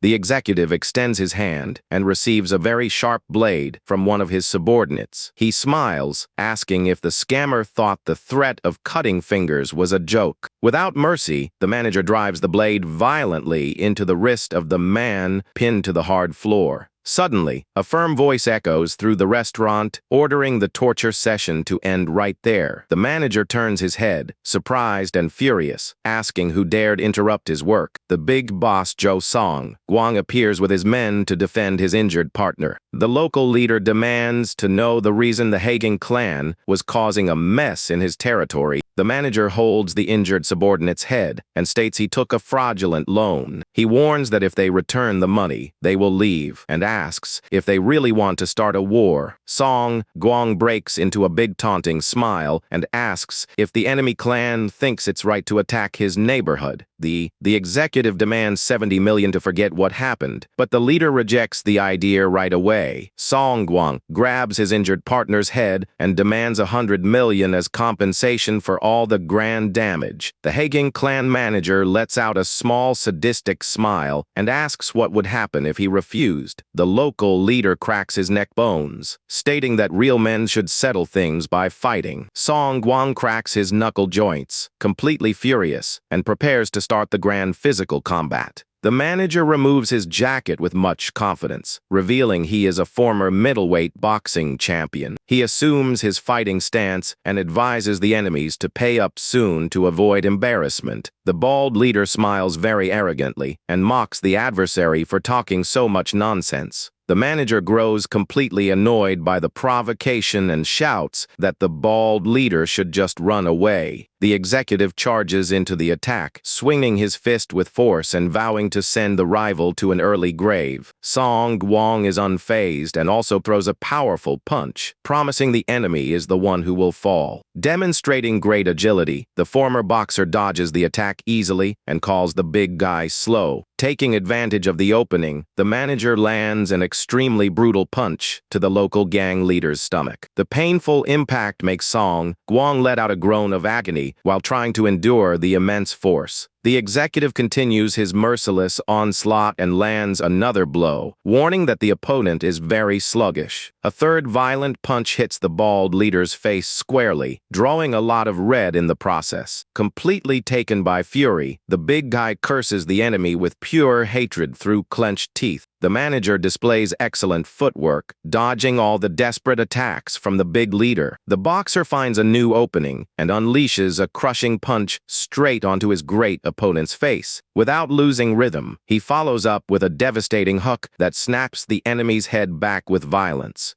The executive grits his teeth, focusing all his strength and agility to finish the battle quickly. A new, very heavy punch hits the leader's belly, who suffers quite a bit from the intense sequence of strikes. The pugilist prepares another blow loaded with lots of energy, telling the opponent to get ready for the pain. With a victorious smile, the manager mocks the situation and asks who was talking too much now. Suddenly, Song Gwang grabs the executive and hurls him brutally against the hard stone stairs. The leader mounts the adversary and begins beating him up, demanding the fighter try landing at least one blow. Meanwhile, the detective and the hero watch the fight through the window, and the woman warns that it's going to end badly. The officer looks worriedly at the young warrior and asks if he shouldn't go down there to help. The Avenger lets out a small smile and replies with total calmness that appearances can be deceiving. Kang Min recalls his ally's power and explains that the bald guy's poison managed to make even him dizzy. Song Gwang keeps striking the manager on the floor while the hero guarantees the man won't be defeated like that. The gang leader tells the enemy to stop playing around and drop dead once and for all, landing a new brutal punch. The executive resists the attack and surprises everyone by grabbing the bald big guy's head with a lot of force. Completely in shock, the local leader freezes and asks what on earth the coward was trying to do. Song Gwang tries to push the enemy away with punches to his chest and screams in despair for the man to let him go. In an animalistic act, the manager viciously bites the rival's arm, drawing a deafening roar of pure pain. The leader lets out a deafening cry of agony as the boxer sinks his teeth into his body without mercy. The executive displays his face, covered in red, and glares at the enemy with fury, telling him to bring it on. The pugilist takes a firm step forward, and red drips heavily from his injury onto the stone floor. He shouts with all his might and curses the bald big guy as a coward for fighting in such a dirty way. The manager doesn't hesitate and lands a strong headbutt directly onto the street gang leader's face. The enraged man grabs the rival's hair firmly, preparing for a new crushing blow. He lands a merciless knee strike and accuses the adversary of being an idiot who only knew how to fight for show. The manager displays a frightening gaze and shouts that he will always fight by biting until one of them drops lifeless. Completely blood-stained, he roars like a wild beast, stating that is his way of battling. The officer thinks the situation is under control and suggests stopping the fight, but the hero denies the request right away. Min displays a gloomy and vengeful expression, guaranteeing the enemy still needs to suffer much more. A detective Che grows apprehensive upon hearing the warrior's cold words. The furious manager steps violently on the red, demanding to hurt the opponent down to the bones. Min smiles, stating the bait has been planted and the time has come to catch the big fish. The detective questions the plan, and the young man asks her to simply provide full cover for him now. The hero plans to lure the great enemy director into that exact same trap and crush him once and for all. The boy flashes an insane look, ordering the police force to delay any enemy reinforcements. The woman grows offended, asking if he thought the police were there to clean up his mess. The warrior points his finger, stating that actually, he is the one cleaning up the mess she created. The officer questions the grand accusation, and the avenger merely smiles in a totally mysterious way. Suddenly, an enemy henchman is hurled with violence, breaking the office door. The hero acts very fast and manages to brutally block the body of the thug flying through the air. The warrior grabs the attacking henchman firmly, demanding to know who on earth that trash was. The intruder pokes the warrior's forehead, threatening to finish him, and the detective off if they got in the way. Min's scarlet gaze shines with a killer fury at the insolent provocation. The detective notices the imminent danger and quickly agrees to provide cover for the hero. The avenger listens to the officer warn that there is one other very important condition to help. Woman demands with total seriousness that eliminations are strictly forbidden on that mission. The mood grows heavy in the office as the two partners discuss the limits of the grand plan. The hero agrees to the demand, flashing a nice fake smile to fool the worried female officer. Back on the battlefield, a henchman begs for mercy with a bloody face into a cell phone. The enemy clan's grand director answers the call, listening to his subordinate being heavily tortured. The arrogant manager now appears totally defeated and on his knees after taking a severe beating. The director demands to know the exact ransom amount the gang is charging for the prisoners. The big guy grows furious upon discovering the enemies are charging 100 million for the henchmen. The director refuses payment and warns the other leaders that they need to wipe the rival neighborhood off the map. The giant shouts, explaining that they previously avoided that territory so as not to weaken their clan. One of the executives points out with great concern that the feared avenger was also aiming at them. The director scratches his chin, evaluating whether the young monster would really attack them first, as predicted. Suddenly, a subordinate bursts through the door running desperately with a very important warning. The messenger bows, panting, while the giant complains about such an unnecessary interruption. The henchman swallows his fear and shouts, reporting that they finally managed to find the target's whereabouts. The director opens his eyes wide, completely shocked to hear the intruder is in their own building. On the lower floor, the warrior smashes an enemy's face with an incredibly devastating punch. The solitary hero remains standing, surrounded by several security guards who were heavily beaten. More henchmen in suits rush down the stairs with a lot of fury to stop the dangerous intruder. The warrior wastes no time and reacts immediately with an extremely fast and very strong kick. A brutal knee strike hits the attacker's face directly, making lots of red gush into the air. The protagonist exudes a gloomy aura, forcefully hurling another enemy against the wooden floor. One of the criminals tries to take advantage of the small opening to land a cowardly punch to the back. Demonstrating great reflexes, the young hero dodges and grabs the opponent with monstrous strength. The adversary is smashed violently onto the floor, losing consciousness on the spot from the impact. The hero breathes calmly amidst that large hallway littered with totally defeated bodies. Suddenly, someone shouts his feared name, making the warrior look back in alert. The giant director runs through the hallway alongside his team, stating he had been waiting for that encounter. The protagonist surprises everyone and simply starts running out of the enemy building. The giant charges desperately through the crowded street, shoving civilians aside to hunt his target. The young warrior runs through the busy avenue, dodging the cars in a reckless manner.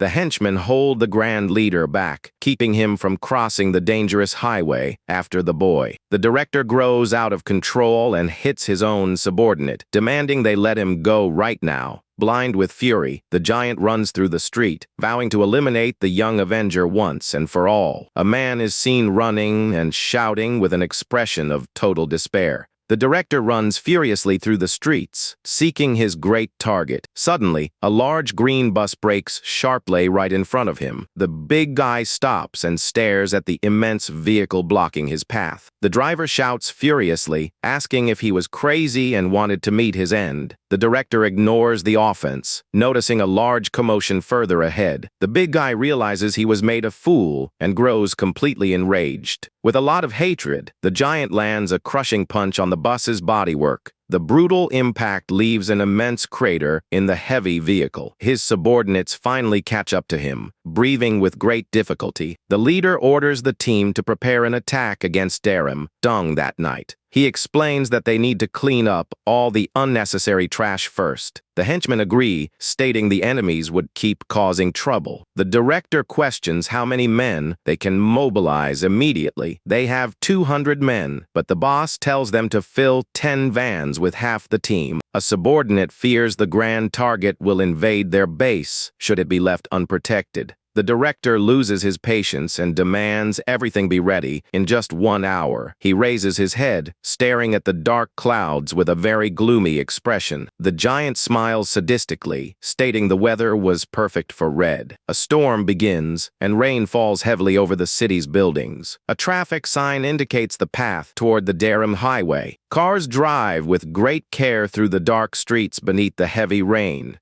Traffic keeps flowing slowly during the strong nighttime storm. The director travels inside his car, displaying a very serious expression. They arrive at the Darim Central Market under extremely intense rain. A foot steps into a puddle the moment someone steps out of the large vehicle. A subordinate holds an umbrella to protect the director big guy from the rain. The leader lights a cigarette and orders his henchmen to destroy all the stores. He demands furiously that they find department head Nahan Jun first. The men begin kicking the metal doors, shouting for the missing enemies. They wreck the facades with fury, searching for the rival gang in the middle of the rain. The storm doesn't stop, and water floods the market, which is completely deserted. The director keeps smoking his cigarette with an expression of much impatience. A henchman notices the great danger and warns they should retreat right away. The giant opens his eyes wide, understanding that silence was a big trap. The subordinates panic and shout for everyone to get back to the cars right now. They order the drivers to get everyone out of the neighborhood as fast as possible. Suddenly, immense trucks block the streets, completely surrounding the group. The director turns his head, shocked to see they were totally cornered there. The henchmen despair, realizing they are trapped in the middle of that narrow alley. The giant grits his teeth, furious at knowing the enemies were already expecting him.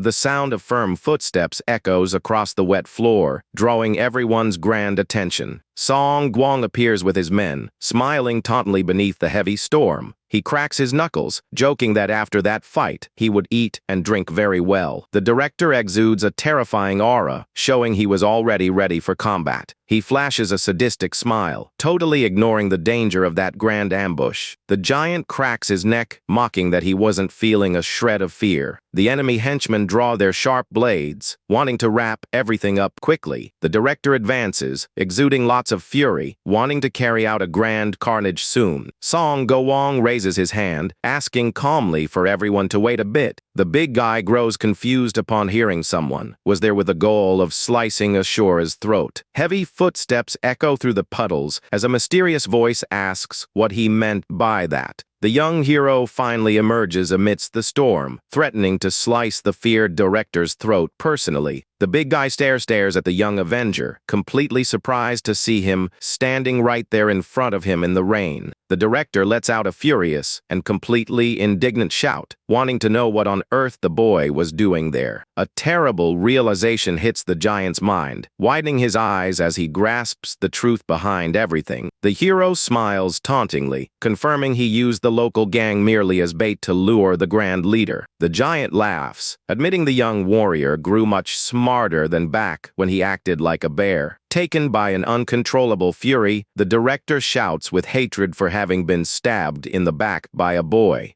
The young Avenger maintains his calm and taunts, asking if that boldness wasn't a word used only by the strong. The big guy grits his teeth with hatred while the hero displays a gloomy glare, calling his great enemy weak. The director advances, pointing his finger and accusing the boy of bluffing, since he already knew how weak he was after prison. Completely furious, the giant shouts, demanding the cowardly boy come to the grand fight if he really wanted to meet his end. The hero flashes a devilish grin, noticing the enemy's despair and asking if he was that scared. The leader tries to disguise his great tension and lets out an insane laugh, praising the young fighter's growth. Displaying a sadistic expression, the giant claims he was always far above that little piece of trash. The mood grows extremely heavy as the two grand adversaries stare at each other intensely beneath the heavy rain. Without wasting time, the director orders his manager to call all available reinforcements to that exact location. The big guy completely loses his patience and charges forward with fury, vowing to give the young Avenger a heavy beating. The young warrior doesn't retreat and summons all his new allies to start the grand and violent bloodbath. The two large factions rush furiously toward each other, letting out war cries that echo down the street.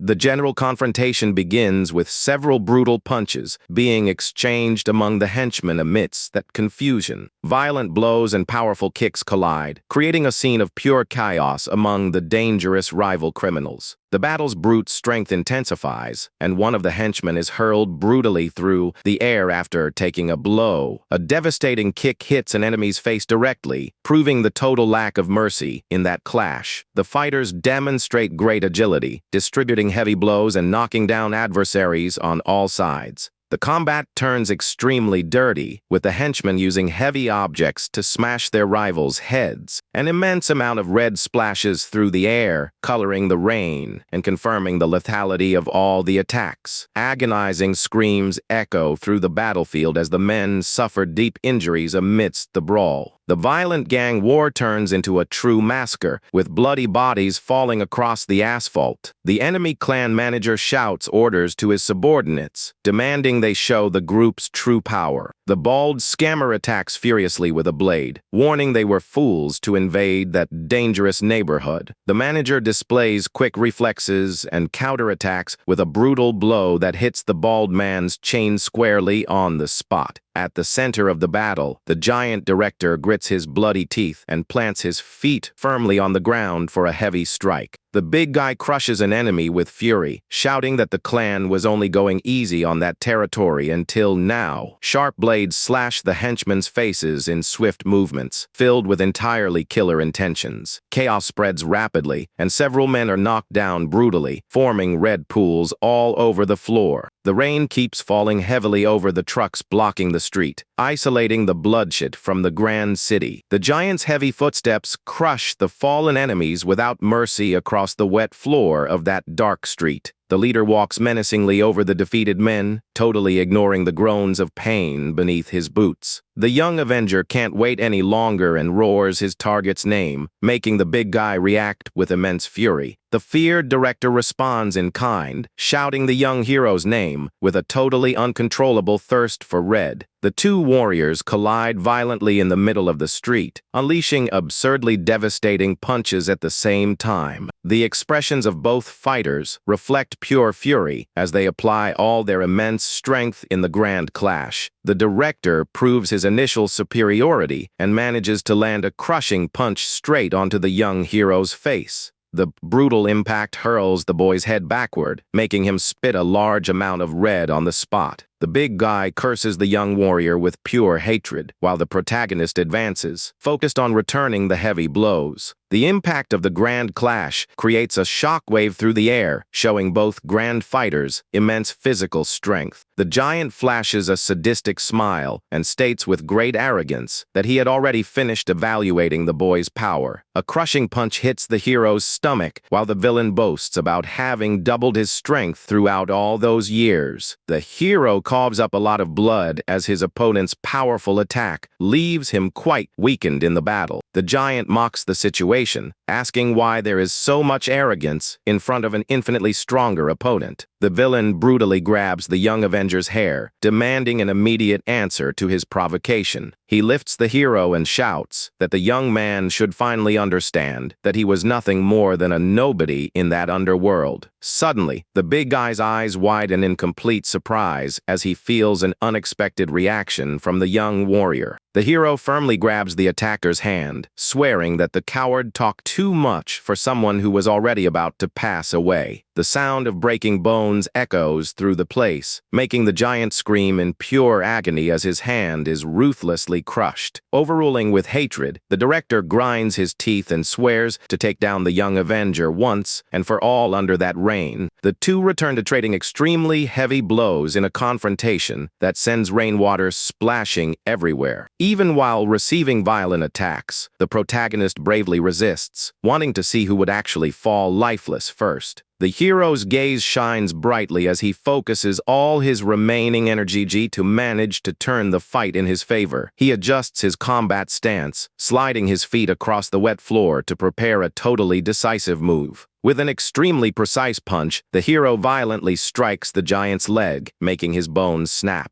The director lets out a deafening roar of pure agony upon feeling the devastating impact, breaking his physical structure. The giant staggers backward and curses the young warrior as a coward for resorting to such a low blow during the fight. Ignoring the insults, the Avenger moves with frightening agility, advancing to finish off his injured opponent. The young man lands another brutal kick to the same knee, stating that there was no cowardice in a true duel to the finish. Taking advantage of his adversary's imbalance, the hero quickly dodges and strategically positions himself behind him. With a perfect kick, the protagonist strikes the villain's cough, forcing the giant to bend his knees. The big guy spits out more blood and howls in pure frustration upon realizing he was losing absolute control of the battle. A relentless sequence of punches hits the back and neck of the Hagen clan leader, drawing screams of pain in the rain. The director realizes in horror that the cursed boy was repeatedly striking his exact injured knee. Hatred completely dominates the villain's features as he refuses to accept that humiliation coming from a mere prisoner. He forces his destroyed muscles, trying by any means to recover his combat stance on the wet asphalt. The giant roars with all his soul, shouting that the fight was not over yet, and fires a desperate punch through the air. The heavy blow grazes the young man, scattering blood and showing that the director still possessed very dangerous strength. The hero reacts at the speed of light and delivers a direct punch to the big guy's chin, destabilizing his rival. A devastating knee strike hits the villain's ribs, causing all the air to leave his lungs immediately. The director realizes in disbelief that the boy's abilities had evolved frightfully since the day he left prison. The villain wonders in despair how the guy managed to get so powerful and agile in such a short span of time. A crushing spinning kick hits the giant's temple dead on, causing extremely severe brain damage upon impact. The villain's immense body is violently thrown backward while a large pool of blood forms under the torrential rain. Fallen on the ground, the director coughs weakly, showing that he was completely defenseless against the terrible avenger. The young man mounts the enemy's back, applying a suffocating chokehold and asking if he could see the gates of the underworld. The giant struggles in pure despair, trying to breathe as the grip on his neck becomes increasingly tight and deadly. The hero lets out a completely insane and sadistic laugh, knowing he was finally about to conclude his revenge. Even while being suffocated, the villain breaks into a bloody smile, questioning if the hero really thought he would win through brute strength. The giant boasts, shouting that he was the feared Asura, known as the strongest among all the clan's divine generals. The young warrior tightens his grip on the enemy's neck even harder, telling that fat pig to shut up once and for all. The young man recalls that his late master always said the giant talked too much at times when he should have just listened. He concludes by coldly stating that this was the real reason that useless general never evolved as a warrior. The story then flashes back to the past, revealing the moment when the generals decided to organize the dangerous rebellion. At that meeting, the young hero slammed his fist on the table, completely furious, questioning if his allies had lost their minds for good. He challenged everyone present in the room, promising to break the spine of any traitor who dared to take a step forward. The leader of the generals asked for calm very cynically, trying to convince the young man to listen to his justifications carefully. The ally revealed that their master intended to eliminate each of the generals if they did not take immediate action. The young warrior was completely perplexed, not understanding the reason for such distrust against the head of the clan himself. The generals reminded them that the master had initiated a full financial audit that would end up exposing the group's crimes. With a devilish smile, the traitor asked if the boy really believed the boss would spare any of their lives there. The hero remained silent and completely shaken upon realizing that his beloved master had discovered all his flaws. Young Asura demonstrated blind loyalty and was willing to give his own life to protect the Hagen clan. He was extremely certain that he would be chosen as the sole legitimate successor to the master's criminal empire. The traitor took advantage of this huge pride to manipulate the big guy's mind and incite his terrible rebellion. Despite all the manipulation, the hero refused to accept any violent betrayal against his beloved boss. He withdrew from the meeting, furiously ordering the other generals to forget that madness immediately. The traitors remained in the office, thoughtful and searching for a new way to drag the hero into the coup. One of the allies suggested eliminating the young warrior first to prevent him from ruining all the plans. However, the cunning leader knew that facing the hero and his master at the same time would mean certain defeat. He broke into an evil smile and asked for calm, guaranteeing that he had a much better strategy in mind.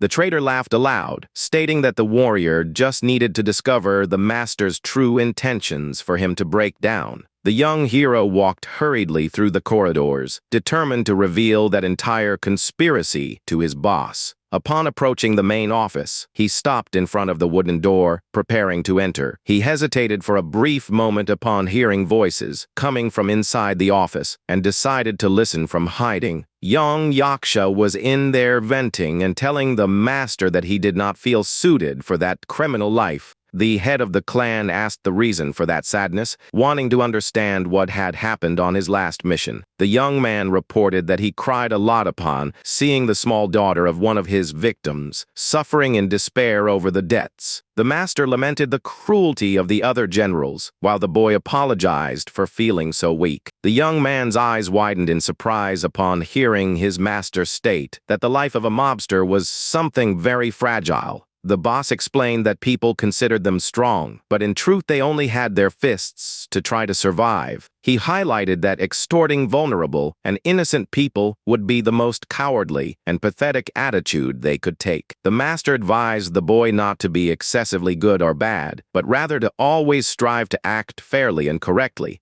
The kind words deeply touched the heart of the young warrior, who tried to hold back his tears of emotion. With a lovely smile, the experienced leader guaranteed that the boy would manage to become a truly good person. That moment of pure connection and fraternal affection would remain engraved in the young man's mind for the rest of his life. Outside the room, young Asura listened to everything in silence while his master continued with the advice. The big guy's shock was immense upon hearing his master state that young Yaksha would be the legitimate heir to the clan. The young man was also quite surprised and confused, not understanding why he would receive such a huge responsibility. The young man questioned whether the giant Asura would not be the ideal candidate to assume the maximum leadership of the organization. The master sighed, explaining that although Asura was loyal, he tended to talk too much at the most important moments. Hearing that completely destroyed the big guy's mind, and he felt totally betrayed and humiliated by the master. The boss concluded by saying that this major limitation was what prevented the giant from evolving and going much further. Overcome by a sickly and uncontrollable hatred, the big guy cried tears of fury, swearing to avenge that rejection.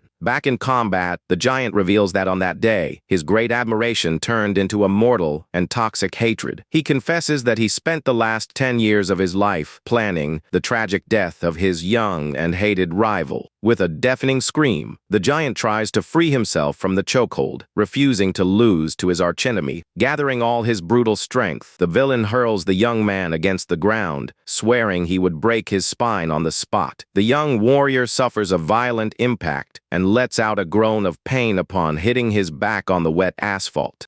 Demonstrating great reflexes, the protagonist gets up quickly but notices imminent danger right in front of him. The giant emerges like a demonic shadow with red eyes, preparing a completely devastating new blow. A punch with the weight of a ton hits the young man dead on, breaking his defense and scattering a lot of blood in the rain. The hero's body is thrown far and slides through the puddles of water on the dark street, completely dazed. Without any mercy, the monster stomps with all his strength on the chest of the young warrior, who screams in agony on the floor. The villain raises his massive fist and swears he will send the boy to the underworld to join the late master. A brutal blow is delivered with full force, generating a deafening roar that echoes through the silent alley. The giant laughs insanely while continuing to deliver a relentless sequence of punches to the defenseless hero. The young Avenger receives the brutal impacts without being able to muster any defensive reaction in the middle of the massacre. In his mind, the young man recalls his troubled childhood when he was abandoned by his parents as soon as he was born in this world. He felt like nothing more than a disposable stone tossed on the street until that man extended his generous hand. The master welcomed him with love and gave him a true family that the hero swore to protect with all his strength. Back to reality, the young warrior gathers his last remaining strength and blocks the villain's fist with a deadly look. The villain is completely paralyzed upon realizing that the young Avenger still had the strength to keep fighting. With an extremely brutal movement, the hero lands a destructive headbutt directly into the middle of the giant's forehead. The devastating impact breaks the villain's nose, sending a huge amount of blood gushing through the air under the rain. Without giving any opening for defense, the protagonist advances with free hands, aiming directly at the opponent's face. He immobilizes the big guy and tries to rip out his eyes with his fingers, fulfilling his promise of pure and cruel revenge. The giant lets out a deafening roar of pure terror and agony upon feeling the unbearable pain of that merciless attack. In a desperate act of survival, the villain manages to wrap his massive arms around the boy's body. Gathering all his colossal strength, the hero hovers in the air, preparing to crush him once and for all. The monster squeezes the protagonist's waist with absurd pressure, swearing he would break his spine on the spot. The young Avenger screams in pure agony as he feels his bones cracking under the deadly embrace of that giant. The villain displays a sadistic and bloody smile, commenting that the situation gave him a strong sense of déjà vu. He says that history was simply repeating itself, remembering how he had destroyed their former master in the past. The giant guarantees that this time the boy wouldn't be able to escape death like he did in the massacre 10 years ago. The young man bites his lips and extends his bloody hands to grab the attacker's head violently. With a desperate movement, he smashes the villain's face with both hands, applying surprising strength. The hero glares at him with hatred and asks if the scoundrel really thought he would fall for the same trick a second time. Far away, the headlights of a car illuminate the heavy storm, continuing to plague the entire downtown region. Several police cruisers advance at high speed, cutting through the busy avenue amid heavy rain. The police organize a massive roadblock on the highway, ordering all suspicious cars to stop immediately. Detective Cha, wearing her raincoat, taps on the window of one of the vehicles, warning that they would conduct a brief routine inspection. The suit-wearing driver from the enemy clan shouts furiously, demanding that the police get out of the way immediately because he was very busy. The detective remains calm with her arms crossed, pointing out ironically that the fellow really seemed quite rushed. With a provocative smile, she asks if the giant Asura would eliminate the henchman if he didn't arrive at the scene on time. The criminal's eyes widen, and he sweats coldly upon realizing the policewoman knew exactly where they were heading. He makes a discreet signal to his accomplices inside the car, preparing a violent reaction against the authorities. Before the thug can make any move, the detective immobilizes him, grabbing his arm with extreme firmness.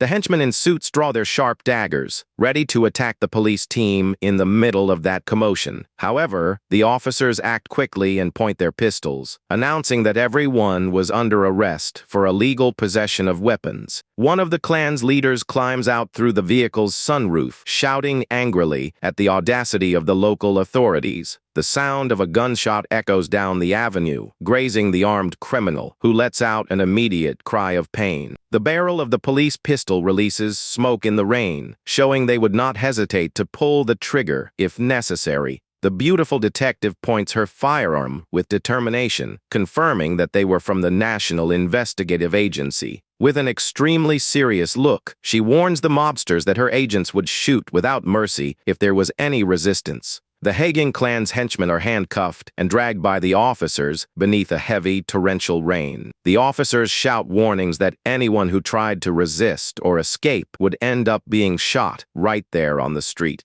The young team partner approaches the detective, catching her attention with a rather worried expression. She turns her face with seriousness, wanting to know what major question her coworker had on his mind. The policeman confesses that at times her fearless behavior reminded him a lot of the feared warrior Yaksha. The detective's eyes widen completely in perplexity upon hearing such an unexpected comparison from her subordinate. Her uniformed partner swallows hard and sweats coldly from dread upon realizing he might have spoken more than he should have. She casts a deadly glare and warns that if he repeated that nonsense, she would personally send him to the hospital. Meanwhile, in the dark alley, the violent physical combat continues with the two monsters trading deafening punches. The hero pushes his physical limits and manages to break the arm bar the giant was applying with such brutality. The young man roars with all his soul, ignoring the accumulated severe damage and launching into one last deadly assault. The villain displays a demonic smile, bidding farewell to his rival and swearing to bury his body next to the late master. With an extremely dark look, the young warrior tells the giant to shut up and stop talking so much nonsense. He grabs his adversary's jaw with crushing force,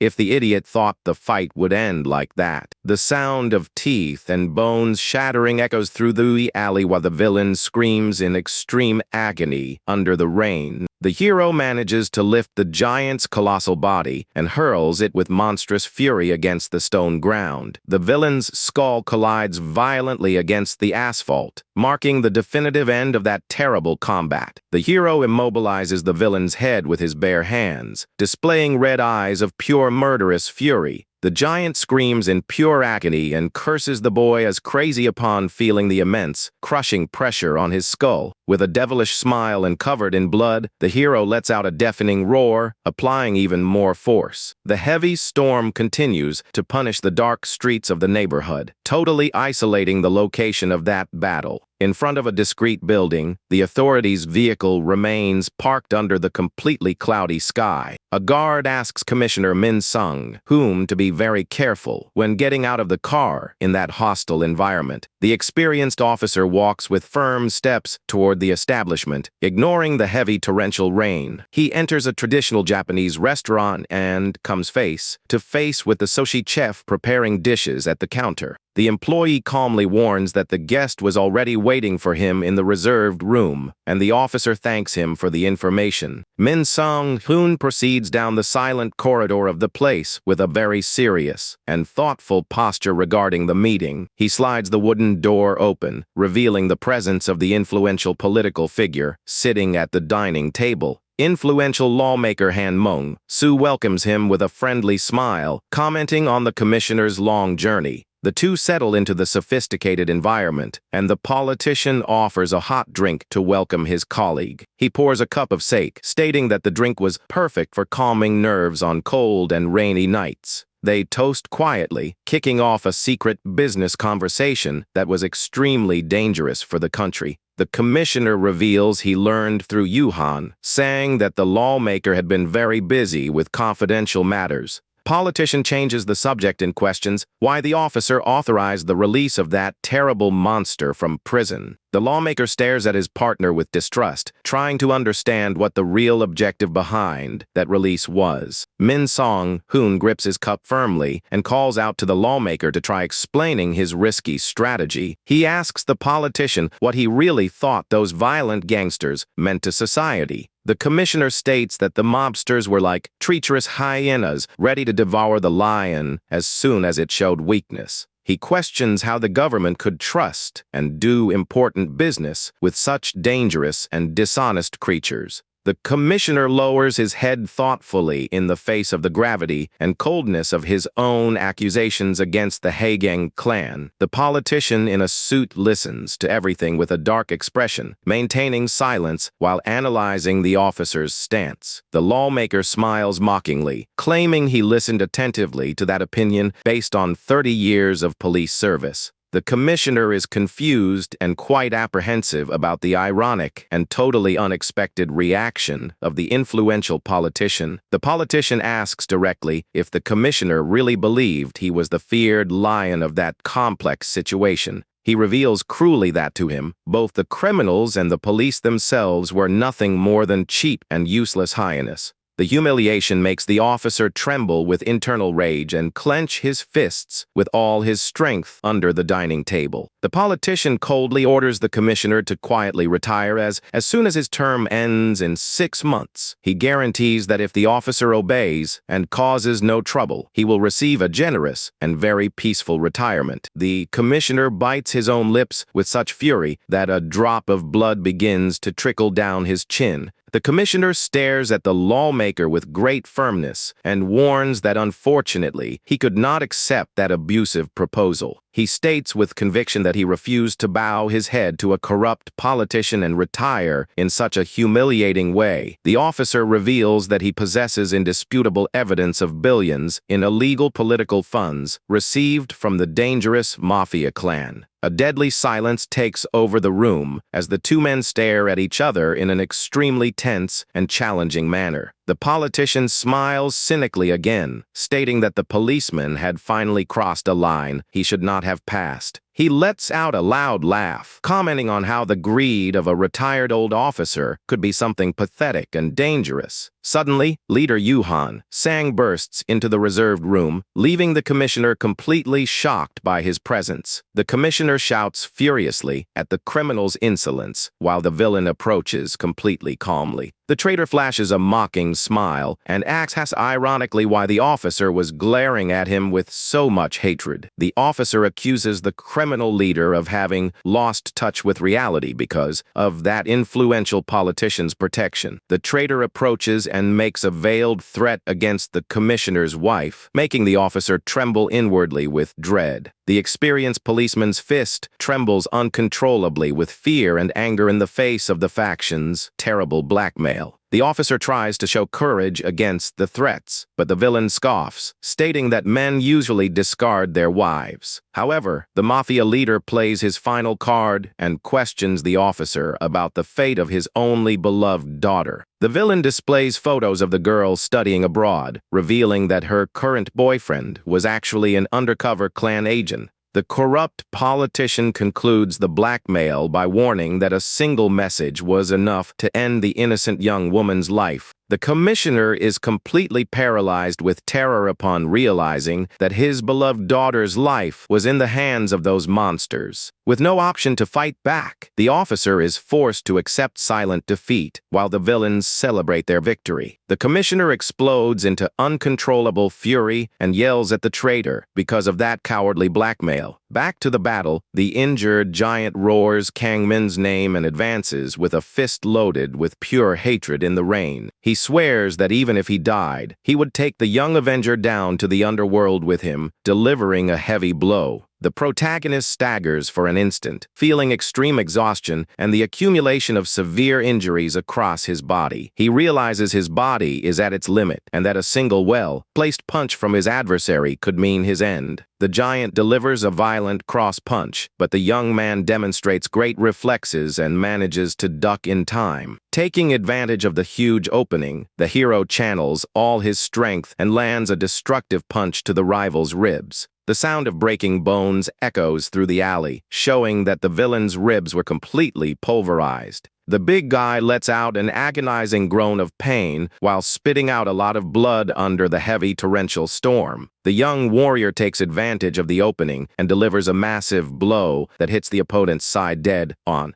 The sound of more ribs snapping confirms the devastating damage suffered by the giant under the boy's relentless attack. Fallen to his knees, the villain tries to catch his breath with difficulty, realizing his own physical endurance had come to an end. Without showing any mercy, the Avenger appears behind the enemy, immobilizing the big guy in an iron embrace. The hero roars with wild and frightening fury, while crushing the traitor's neck with all his might. With a violent movement, the young man lifts the giant's colossal body and hurls it with monstrous fury against the ground. The impact against the soil breaks the villain's resistance, generating another deafening roar beneath the heavy rain. The villain asks in desperation what he was doing, and the boy reminds him that his nickname was the Spine Crusher. He coldly warns that the giant was the only one there capable of breaking a spine and tightens the hold with full force. A deafening snap echoes down the dark street as the villain lets out a scream of pure agony upon having his spine destroyed. The giant's vision begins to darken beneath the torrential rain, indicating the end of his consciousness in the battle. The monster's face contorts in pain, with blood trickling down his eyes as he loses all his strength. The villain's massive hands lose their grip and slowly slide down the hero's body as a sign of total defeat. The colossal body of the Haegang clan's Grand General collapses heavily onto the wet, blood-soaked asphalt. Completely exhausted, the young Avenger falls to his knees, coughing up blood in the rain and celebrating his grand victory. Suddenly, the sound of slow footsteps approaching through the water puddles catches the attention of the debilitated hero on the floor. The local gang leader runs toward the hero, startled by the extremely wounded state of the young warrior. Fallen and unable to move, Giant Asura murmurs in a very weak voice, asking for forgiveness for all his mistakes. He directs his final words of apology both to the young Avenger and to the group's late master. The protagonist listens to the lament with a cold and tired expression while catching his breath beneath the storm. Ignoring the defeated enemy, the hero begins to walk with difficulty, dragging his injured feet across the ground. The warrior's silhouette slowly moves away, leaving the immense general fallen to his knees and completely broken behind him. The injured giant coughs up more blood, realizing his long journey in the criminal world had reached its end. The hero returns and grabs the villain's head, warning angrily that belated apology was useless. The giant panics, begging for his life, while the young Avenger asks if he thought he had won. With a terrifying look, the young man shouts that death death would be the fair price to pay for the cowardly betrayal of the past. Meanwhile, the violent brawl between the members of the two rival gangs continued intensely across the neighborhood streets. One of the Hagen clan's henchmen retreats in panic upon realizing the defenders of that neighborhood knew how to fight very well. The branch manager smiles quite arrogantly and asks if the opponent found the fight harder than expected. He boasts, stating that an elite executive of the clan would never be on the same level as mere street thugs. Suddenly, he is surprised from behind by an extremely strong adversary who breaks his posture. The new invader delivers a devastating knee strike directly to the manager's face, making a lot of blood splash through the air. The fighter mocks the rival's words and offers ironic apologies for being merely a low-class gangster. Jo Song-wong emerges imposingly, exuding a red aura of fury and preparing a massive spinning kick. The brutal impact of the kick hits the enemy's defense dead-on, generating a huge shockwave in the middle of the rain. The local leader demonstrates all his skill, distributing rapid blows and knocking down several opponents at once. The enemy henchmen are left completely terrified by the speed and immense physical strength of the bald big guy. Yet another adversary is brutally thrown through the air after receiving a crushing kick directly to the stomach. The experienced warrior positions himself firmly in the rain, ready to face the new opponents emerging in front of him. One of his closest allies assumes a combat stance, determined to give his own life to defend the territory. The two groups collide once again in a heavy exchange of blows that defines the fate of that violent confrontation. Two warriors leap at the same time, unleashing deadly spinning kicks amidst the relentless storm. One of the fighters is hit dead on and crashes heavily onto the wet asphalt after receiving the impact of the blow. Fallen on the ground, the combatant coughs up blood and breathes with great difficulty, feeling the extreme exhaustion of the battle. The enemy executive mocks the rival's nickname and questions if his legendary strength had vanished with time. The villain suggests he kneel if he wants to spare his legs, but the injured man refuses the humiliation on the spot. Surprised by the stubbornness, the attacker is caught off guard when the fallen warrior prepares a quick counterattack. The glancing kick violently cuts the villain's face, opening a deep wound near his left eye. The hero stands firm with his leg raised, warning that he had a major debt from the past to settle with the clan. The memory reveals that 2 days before the grand uprising, the doctors had given up on saving his wife at the hospital. The doctor advised the young man to look into a palliative care ward while observing the debilitated patient. The woman breathed with extreme difficulty with the help of machines while her lifespan ran out.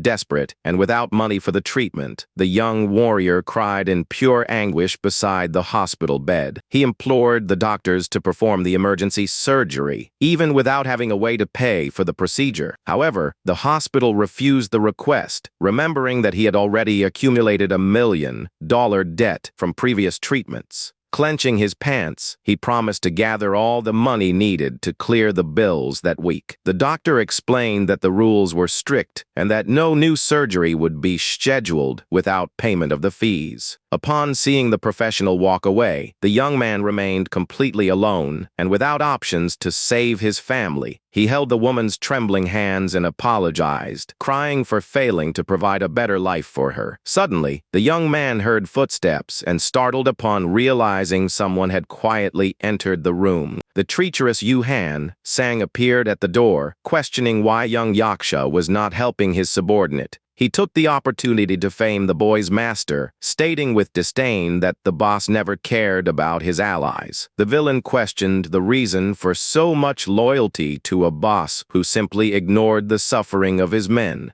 With a snake-like gaze, he approached to plant the seed of discord and betrayal in the boy's heart. Furious at the insinuation, the warrior delivered a swift kick, but the invader managed to dodge with extreme ease. The young man glared at the traitor with hatred, asking if he was really suggesting an uprising against the great leader. Wiping a small trace of blood from his nose, the villain smiled and praised the reflexes of the master's right-hand man. The man in the suit then questioned what the young man really understood about the true meaning of the word loyalty. He argued that loyalty was fragile and that allies turned into enemies as soon as interests shifted. The two stared at each other intensely as the villain's lies and greed began to influence the warrior. The traitor remained standing, distilling his venom and showing that the boy had no other way out to save his wife. He turned to leave, advising the young man to think very carefully about his own family's well-being before deciding. The terrible doubt and desperate need for money left the young warrior completely shattered. Back in the present, the young avenger grips the giant's neck in the rain, ignoring his cries of desperation.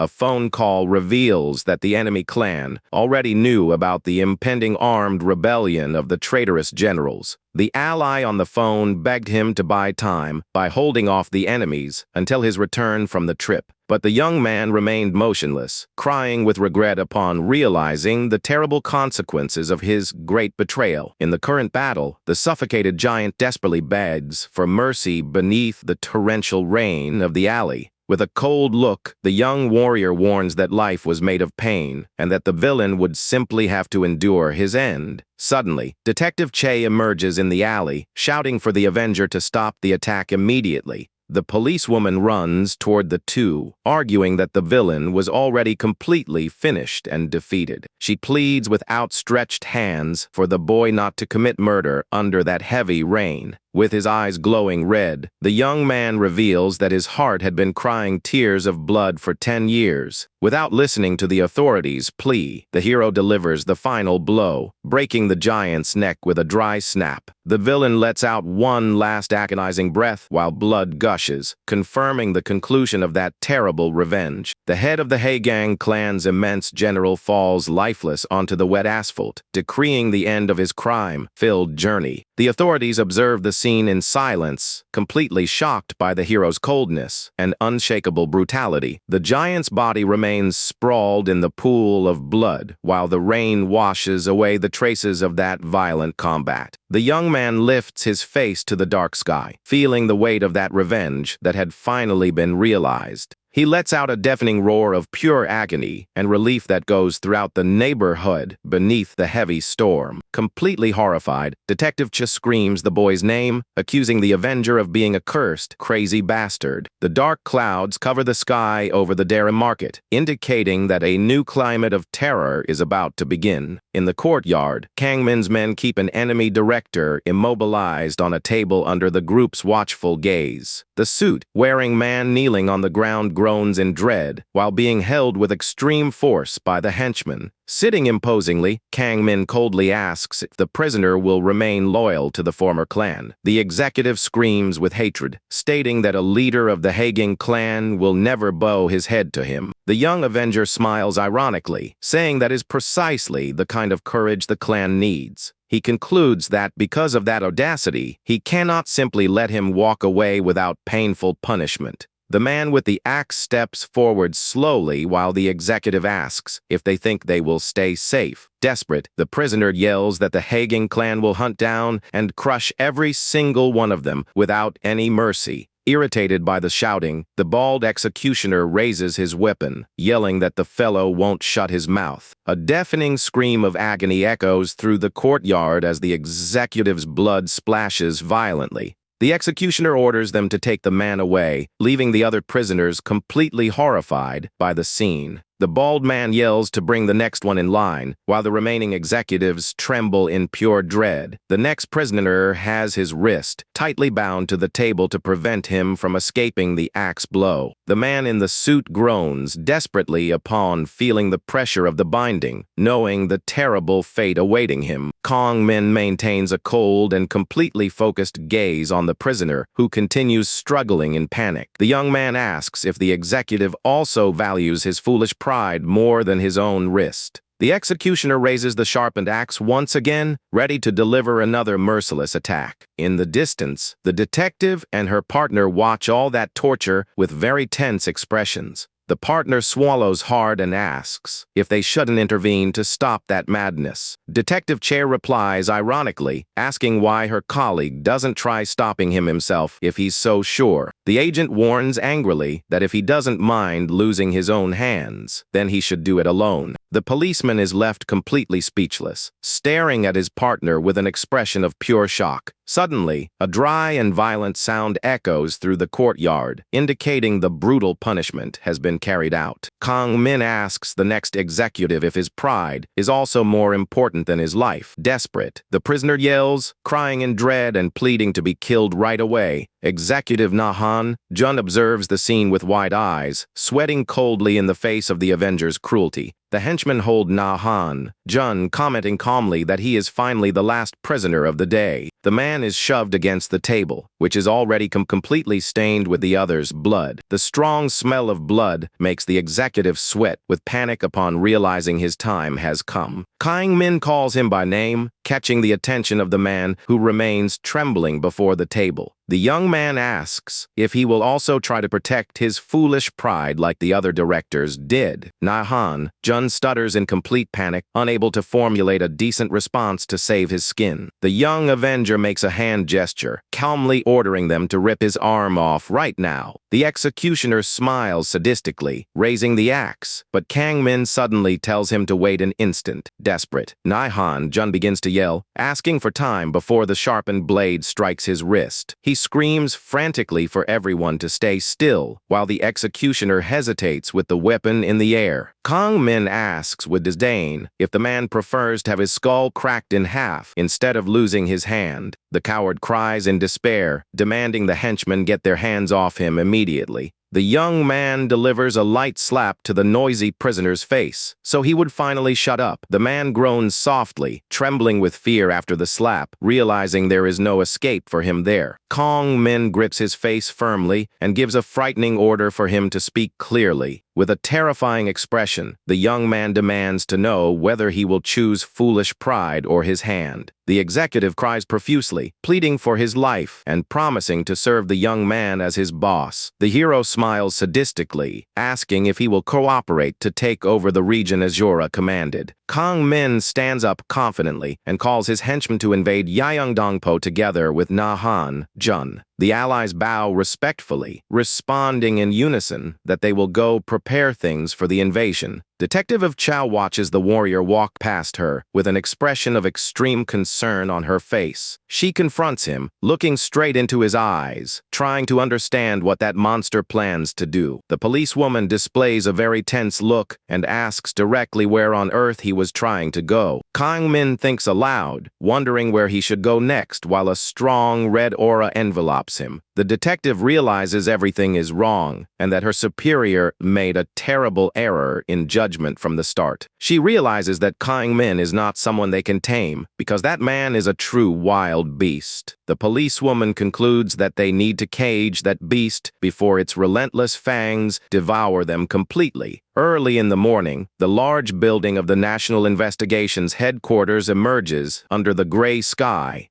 In the office, Commissioner Min Sung-hoon grinds his teeth in anger over the threats he received from the traitorous leader. Suddenly, a knock on the door interrupts his thoughts, and the officer yells, wanting to know who is out there. Detective Cha opens the metal door slowly, displaying a serious and quite tired posture. The policewoman says she is relieved to find him there, and he asks what brings her at such a late hour. She reveals that Kang Min killed one of the 8 divine generals, causing the commissioner to stand up shocked from his chair. The man slams the desk and begins to laugh, celebrating that his plan to use the hero against the clan is working. He smiles maliciously, thinking that the demon he unleashed will finally devour the traitorous leader. However, the policewoman surprises him by demanding they immediately cancel the young warrior's sentence suspension. The superior asks what kind of nonsense that is, and she retorts that the boy is a beast impossible to tame. The detective insists they need to lock the monster in a cage before they all end up being devoured by him. Furious, the commissioner grabs her coat, telling her to shut up while she begs him to believe her. The woman warns in panic that thirst for vengeance beast will end up destroying the entire game board. Superior glares at her with a dark look and tells the young policewoman to stop talking so much nonsense to him. He reminds her that he sent hundreds of police officers over the past few years in a futile attempt to take down the enemy clan. The commissioner shouts that the police never managed to capture even a single important director of the rival faction. He highlights that shortly after being released, the hero eliminated a general who was on the same level as the great traitorous leader. The man yells furiously, mocking the idea of canceling the execution suspension of his perfect hunting dog. The detective tries to argue, but the superior interrupts her rudely, saying he will no longer accept that foolishness. The commissioner orders very harshly that she hand over her police badge and leave right then and there. An uncomfortable silence takes over the office. The two remain apart from each other in the room. The detective agrees quietly, realizing that dangerous game indeed was not a place for her to get involved. She turns toward the exit and offers sincere apologies for disappointing her superior with her fears. The superior smiles sadistically, asking who she thinks is the first to be devoured when climbing a tiger. The policewoman stops halfway with wide eyes upon realizing the meaning of that bizarre question. She deduces in panic that the beast's first victim would precisely be the person who tried to jump first. Meanwhile, the facade of a luxurious hotel emerges imposingly by the riverbank, marking the start of a new scene. Outside, armed men with bats complain, without understanding the reason, for receiving a major threat. Leader Baek Gwang-soo slams his desk in fury, stating they never missed with the rivals' territory. One of his subordinates explains that the dangerous Kim Do, young as an experienced former Special Forces soldier. The assistant theorizes that the rivals' attack warning serves only as a cruel training exercise to test their strength. The gang boss clenches his fists with much hatred, swearing to teach an unforgettable lesson to that audacious scoundrel. Amidst the storm-churned waters, a boat advances rapidly toward the luxurious hotel by the riverbank. A squad of heavily armed soldiers wearing camouflage clothing prepares to carry out an invasion. The courtyard, two henchmen mock the situation, doubting very much that the feared rivals will show up for the agreed combat. The gangster smokes a cigarette, smiling confidently and agreeing that the rivals would have to be crazy to invade there. Suddenly, one of the guards is attacked from behind by an invader who cruelly suffocates him using a sharpened steel cable. The henchman lets out a groan of pure pain, while the mysterious assassin tightens the cable around his neck without mercy. The other guard notices the ambush and draws his knife, yelling at the masked assailant right in front of him. With extreme agility, the hat-wearing assassin lassos the second gangster's neck, silencing the man on the spot. The bodies of both guards crash lifelessly to the ground, completing the silent elimination of the sentinels. Upon noticing the invasion, dozens of armed henchmen run toward the courtyard to try to repel the attack. One of the invading soldiers pulls the cord of a heavy crossbow, loading the weapon with a sharp and deadly bolt. The soldier aims the target with cold precision, while the army of henchmen rushes forward across the courtyard.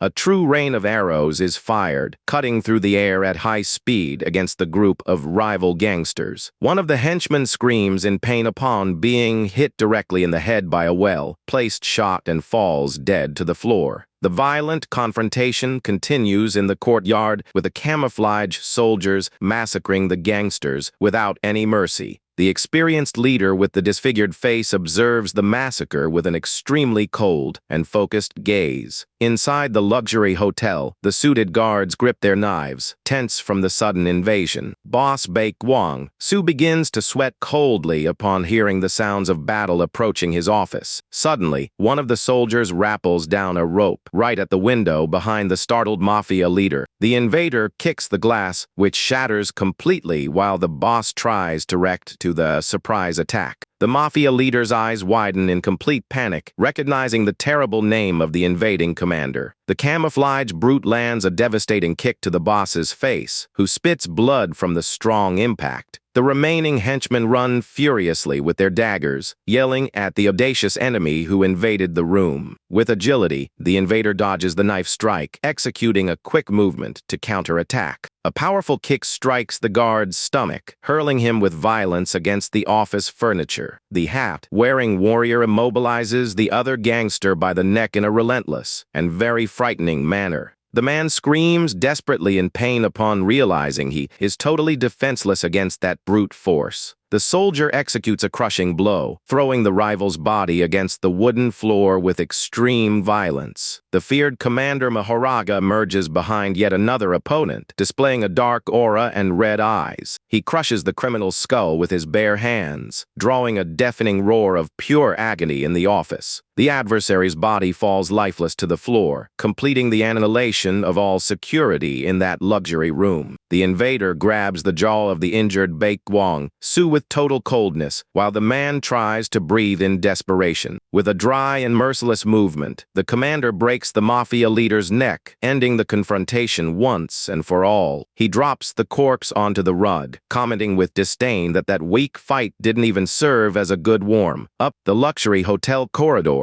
now displays a macabre scene with dozens of mutilated bodies thrown in their own blood. The soldiers clean their uniforms, complaining that the enemies were so weak they couldn't even warm up. Suddenly, the elevator's electronic panel indicates arrival at the 13th floor with a soft chime. The soldiers go on extreme alert and turn quickly toward the metal door that begins to open. Kang Min steps out of the elevator with a relaxed posture and breaks into a smile, greeting the feared rival by his nickname. Commander Mahoraga widens his eyes in complete surprise and murmurs the old code name Yaksha with much astonishment. The young warrior jokes mockingly, saying he feels embarrassed to be stared at so intensely. The rival wants to know how he found the place, and the boy retorts jokingly that trade secrets must be kept. The commander points out that the news was right and accuses the young man of having made a secret pact with the authorities. The rival asks if he was chosen as the first target, but the hero coldly warns that he is actually only the second. Displaying a macabre smile, the protagonist proudly reveals that he just finished off giant Asura a short while ago.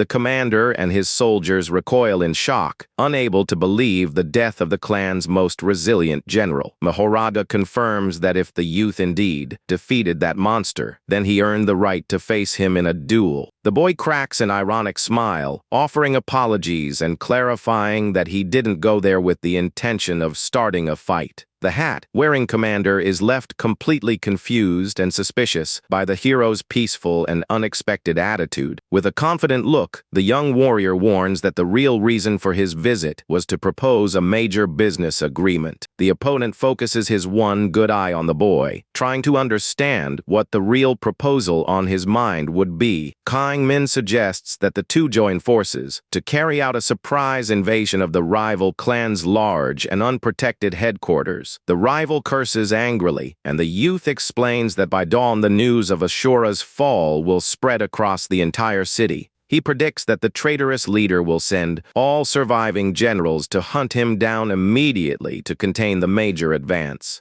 The hero concludes that with the generals away, the rival will have a clear path to take over the Haging faction's main building. The boy breaks into a mischievous smile, reminding him that he doesn't need to explain the immense importance of that crucial territory. The commander understands the strategy, knowing very well that whoever owns the building dictates the rules and commands the entire enemy clan. The young warrior snaps his fingers in satisfaction upon realizing the two were finally speaking the same language there. The rival begins walking toward the elevator, saying they will settle the details of the agreement during the descent. The two great leaders enter the empty elevator, devoid of gangsters, maintaining a posture of extreme caution and mutual respect. The subordinates in camouflage uniforms rush down the stairs, patrolling the exits to ensure the route's security. The commander makes a wave telling his men to go ahead, leaving the soldiers quite apprehensive about the given order. The subordinate tries to protest, calling out to the boss, but the metal doors close, isolating the two inside the elevator. The rival analyzes the plan, concluding that if he betrays the clan, the youth will achieve his long-dreamed revenge in a lucrative deal. The rival displays a psychopathic look and challenges the young warrior, demanding he prove his physical strength first. But the commander delivers a surprise punch, shouting that the boy will die by his own hands once and for all. Kang Min lets out a groan of surprise upon having his face grazed by a quick movement from the opponent. Without giving a break, the uniformed attacker charges his fist with a red aura to deliver another lethal blow. The two begin trading deafening punches at high speed, displaying exceptional reflexes and skills. The young warrior tries to land a side kick, but the rival demonstrates coldness and blocks the attack with ease. The boy grinds his teeth with focus, while trying by any means to overcome the experienced soldier's relentless defense. In a split second, a dangerous steel cable emerges, sliding swiftly toward the protagonist's neck. The opponent manages to lasso the hero from behind, applying crushing pressure and drawing an agonizing scream from him. The commander tightens the metallic choke wire with fury, whispering darkly the codename of his young opponent. He mocks, saying that if that was all the boy's strength, the two should just die together once and for all. Meanwhile, on the busy avenue, several police cruisers accelerate at high speed, cutting through the darkness. Detective Che drives the lead car, displaying an expression of extreme haste and great determination at the steering wheel. The partner beside her questions her curiously, wanting to know the destination of all that massive police mobilization.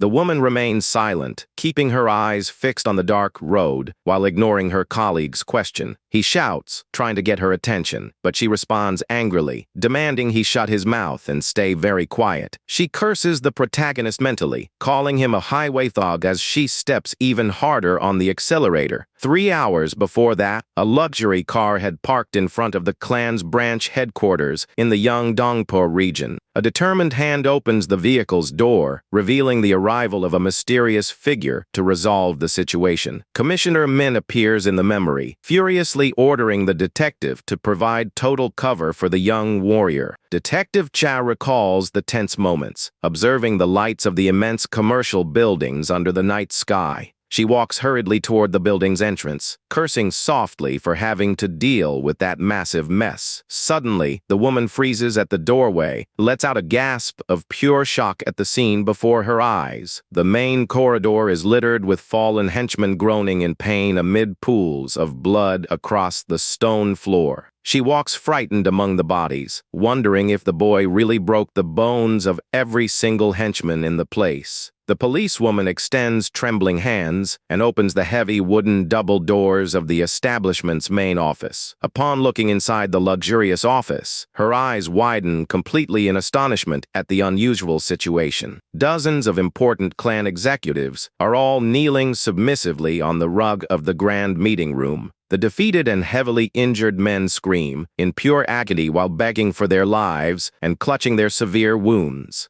Detective advances at a slow pace through the office, maintaining a very serious expression in the face of all that humiliation. In the main chair, the young avenger clenches his fist quite firmly, drawing the policewoman's immediate attention. Sitting quite imposingly, the boy initiates an important business conversation with the surrendered bosses. He wants to know if they will really abandon the Haegang clan to swear absolute loyalty to his new mafia command. The protagonist breaks into a sadistic smile, accepting the proposal and saying everyone will make an excellent partnership from then on. Suddenly, the boy turns his face toward the door upon noticing the sudden arrival of his great police partner in the room. The young warrior waves quite amiably and asks mockingly what the real reason for her quick return is. She points to the fallen men outside, questioning how he intended to deal with that literal pile of wounded. The detective insists that police support is necessary and promises to cover up the whole mess if he avoids murders. Suddenly, the boy approaches in an intimidating manner, startling the woman, who jumps from his movement. Exuding a terrifying aura, he speaks very seriously, demanding the policewoman stop making foolish calculations with him. He smiles mockingly and points out that, if the world were logical, she would never be working alongside such a criminal. The The two remain standing, staring at each other closely in a climate of extreme tension and mutual respect inside the office. Detective Cha sighs, massaging her face, and finally yields, asking what she actually needs to do next. The hero grabs the policewoman's shoulder with great force, drawing a groan of pain from the woman as she tries to pull away. He glares at her seriously, warning that by dawn the traitorous leader will send the surviving generals to invade the place. With a scary smile, the warrior demands that the policewoman and her team delay the enemy advance for exactly 2 hours. Back in the car, the detective swears mentally that one day she will kill that pert bastard with her own hands. The partner holds the woman's shoulder, begging desperately for her to slow down before they get into an accident. The policewoman pushes his hands away, shouting angrily that they had no more time to waste if they wanted to pull off the plan.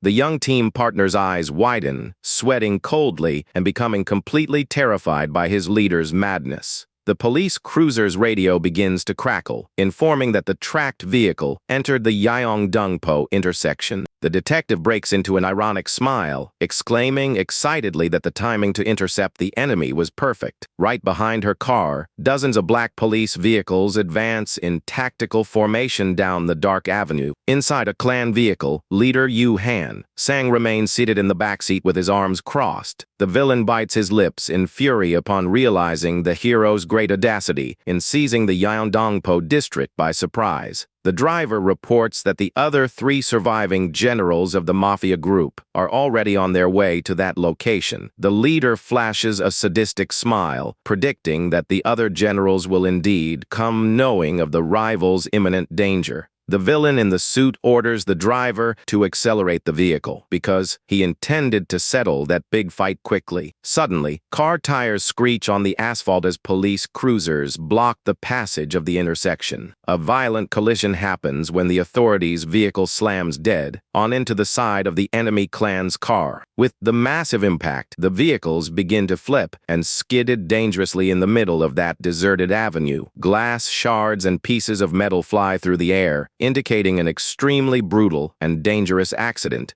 The mafia leader holds his bloody head, complaining and asking his driver what on earth that was. He gets out of the car, quite dizzy, grumbling that things wouldn't go well because of those who caused the accident. Right ahead, the police car door also opens, revealing the identity of those responsible for the collision. Detective Che steps out complaining of pain, while her colleague argues angrily about her failure to slow down. The clan's traitorous leader recognizes the policewoman, identifying the detective from the local tactical investigation team. The suited henchmen gather behind the boss, complaining about their terrible luck running into a police car. Detective Cha confronts him, and he mocks her sarcastically, saying the insurance will pay for all the car damage. However, the policewoman displays an ironic smile, warning the mobster that the situation wouldn't be so simple to resolve. The villain wants to know why, and she says she demands X-rays and hospitalization before closing any deal. The criminal boss narrows his eyes quite irritably, asking what else the cheeky policewoman wanted from him. The detective breaks into a lovely fake smile and suggests everyone head to the nearest precinct to file the report. The bespectacled driver lets out a loud, irritated laugh, finding the policewoman's proposal absolute nonsense. The leader draws his weapon and asks, in a threatening manner, if she crashed into his car on purpose in that spot. The detective points her firearm and tells the gangster to shut his mouth and speak with the due respect she deserves there. Meanwhile, in the hotel elevator, the young warrior desperately tries to rid himself of the terrible choking hold. He manages to free one of his arms and lands a crushing punch directly against the attacking commander's head. The heavy blow hits the experienced soldier's nose dead on, making a lot of blood gush through the air in the confined space. The two trade brutal blows, and the elevator shakes violently with the terrible impact of the physical combat. The sounds of the brawl continue echoing, while the metal cabin suffers major damage under the terrible confrontation. Outside, the henchmen hear the sounds of the fight, terrified by the power of the battle happening inside. The doors finally open, revealing the two combatants thrown to their knees and completely exhausted from the effort. The enemy soldiers draw their daggers and advance furiously, determined to finish off the young hero once and for all. However, the commander himself extends his hand and shouts in a threatening manner, demanding his substitutes step back immediately. He stands up with difficulty, clutching his wound, and curses angrily, claiming he couldn't even warm up.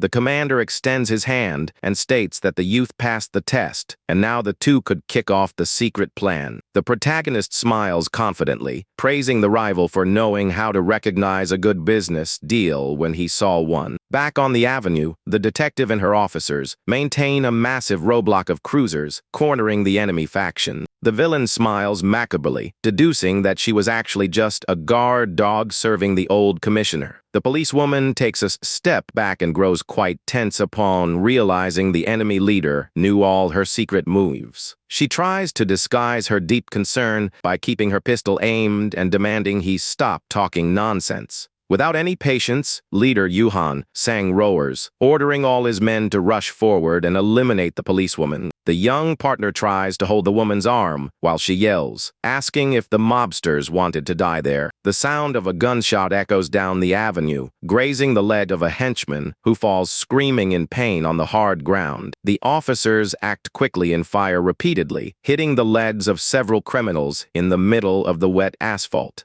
The traitorous leader takes advantage of the confusion, draws a sharpened knife, and advances like a venomous snake toward the detective. The woman tries to shoot to defend herself, but her adversary demonstrates exceptional speed and dodges the shot. Detective Cha's eyes widen, and she lets out a suffocated sound upon feeling the impact of a deep cut on her own body. The villain displays a psychopathic smile, asking if she finally realized the size of the trouble she had gotten herself into. The leader answers a call from a subordinate, warning in panic that Mahoraga was invading the clan's main building. Without hesitating, the boss orders all his surviving henchmen to make an immediate retreat from that avenue. The young partner runs over and shelters the detective, deeply worried about the severity of her bleeding wound. The driver says that General Seodong Huewa refuses to retreat and intends to face the young Avenger alone. The policewoman grinds her teeth in pure pain, trying by any means to staunch the deep bleeding in her abdomen. Meanwhile, the Olympic Expressway appears completely congested and filled with honking horns in the traffic. The young warrior honks and complains very angrily about the massive traffic accumulated right at the start of that cold morning. Suddenly, his cell phone begins to vibrate on the passenger seat, catching the boy's attention. He answers his partner's call, wanting to know immediately what the final result of that secret invasion was. He smiles upon hearing that the traitorous leader indeed fell for the trick and was already running back to the building in despair. However, the ally warns over the phone that a dangerous unforeseen event ended up happening and altering the entire current strategy.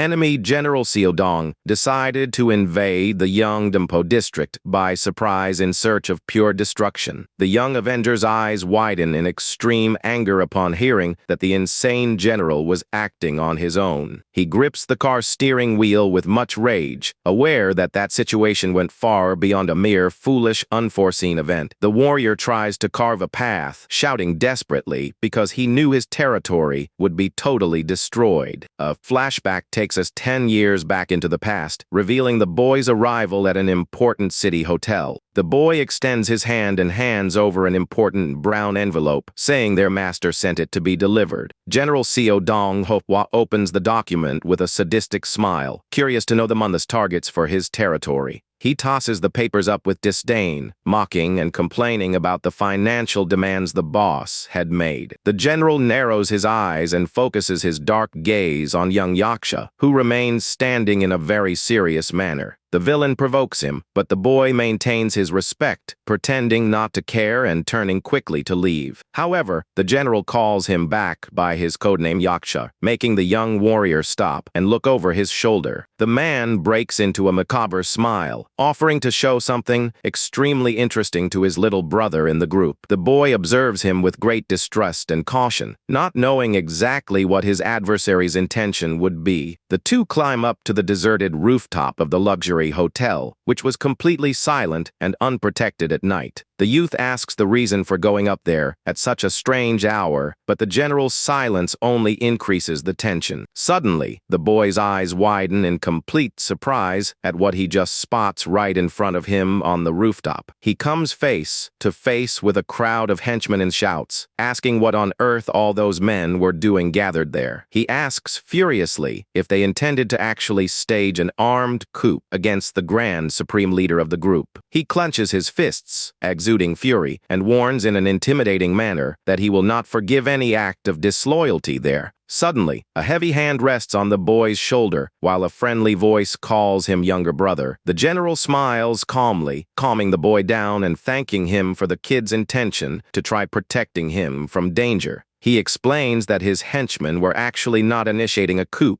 but merely challenging the boss's authority. The boy yells, stating that it was the same crime, but the general retorts calmly, saying there was a difference. The villain reveals that he himself encouraged the subordinates to challenge him in combat whenever they felt confident. The boy is left completely perplexed, not understanding the reason for creating such a dangerous rule within his own faction. The dark-looking man smiles mockingly while one of his gigantic henchmen steps forward, displaying a lot of fury. The crowd of criminals opens a circle on the rooftop, creating the perfect space to kick off brutal hand-to-hand combat. The general glares at his challenger mockingly and asks if the big guy wouldn't regret that audacity. The big guy states that if he was born as a real man, he must strive to be the big boss at least once. Accepting the grand challenge, the general charges at the brute with frightening speed amid the group's shouts. The two combatants collide extremely violently, delivering brutal punches directly into each other's faces. Swift and very heavy blows are landed without any rest, causing painful damage to the fighters.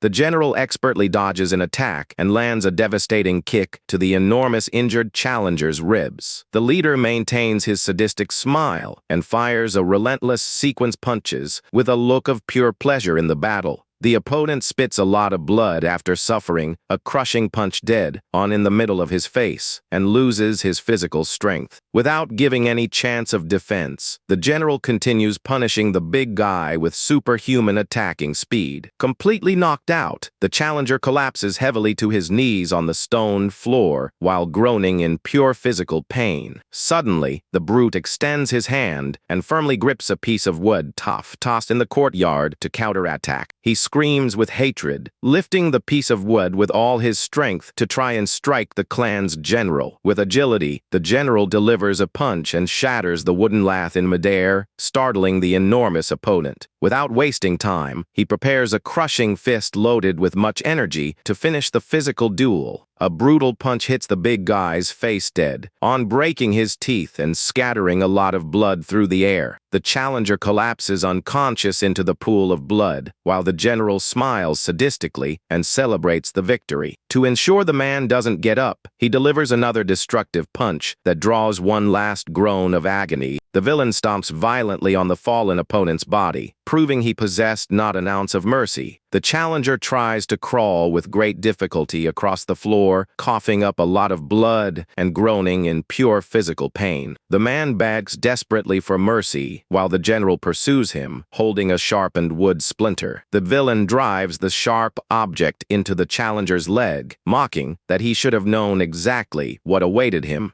The big guy screams in dread, pleading while the general says coldly not to hate him for it. A deafening scream of pure agony echoes across the rooftop, indicating the boy's cruel punishment was successfully completed. The other henchmen bow in respect, swearing to serve the general with absolute loyalty, so as not to suffer the same fate. The bloody general turns to young Yaksha and asks if the boy finally understood the lesson given. The young warrior stares at him with a perplexed and tense look upon confirming how cruel the clan's generals could be. The villain rests his bloody hand on the boy's shoulder, saying a gangster's loyalty doesn't come from honor, The general glares closely at the boy and warns through clenched teeth that loyalty came solely from the use of brute force. Back in the present, a push broom clears the blood from the stone floor, with a wet sound echoing through the immense lobby. The young Avenger's new henchmen scrub the floor furiously, complaining that the blood stains simply wouldn't come out. The local leader yells at the group, ordering them to clean everything before the triumphal return of their new older brother. Suddenly, the gangster stops yelling and turns with a tense face upon perceiving a dangerous presence behind him. General Seo Dong Howe emerges at the entrance of the main building, leading a true army of uniformed henchmen. He breaks into a sadistic smile and asks mockingly why they were wasting so much time cleaning the place. The general advances arrogantly with his hands behind his back, exuding an overwhelming aura of pure murderous intent. He guarantees that in a few minutes the entire floor of that establishment would be bloodied again with the new battle. The local gang leader sweats coldly, assessing the danger and wondering who on earth those audacious invaders were. The gangster swallows hard upon recognizing the feared general and whispers his legendary nickname with much internal dread. The assistant warns, trembling with fear, that a true psychopath addicted to hand-to-hand combat had just arrived in the courtyard. He highlights that man was considered by many to be the best and most talented fighter among all the generals. The general glares at driver Nahan Jun sarcastically, asking if he was the traitor who had switched sides. With a hellish look, the villain points his index finger, warning that the driver would be his first victim of the day. The driver falls into complete panic, trembling with fear and stuttering that things were not quite what they seemed to be. His partner stares at him and asks mockingly if he intended to betray the new alliance to try and save his own skin. The local gangster draws his cleaver, pointing out that the enemies invaded the building with less than half their total contingent.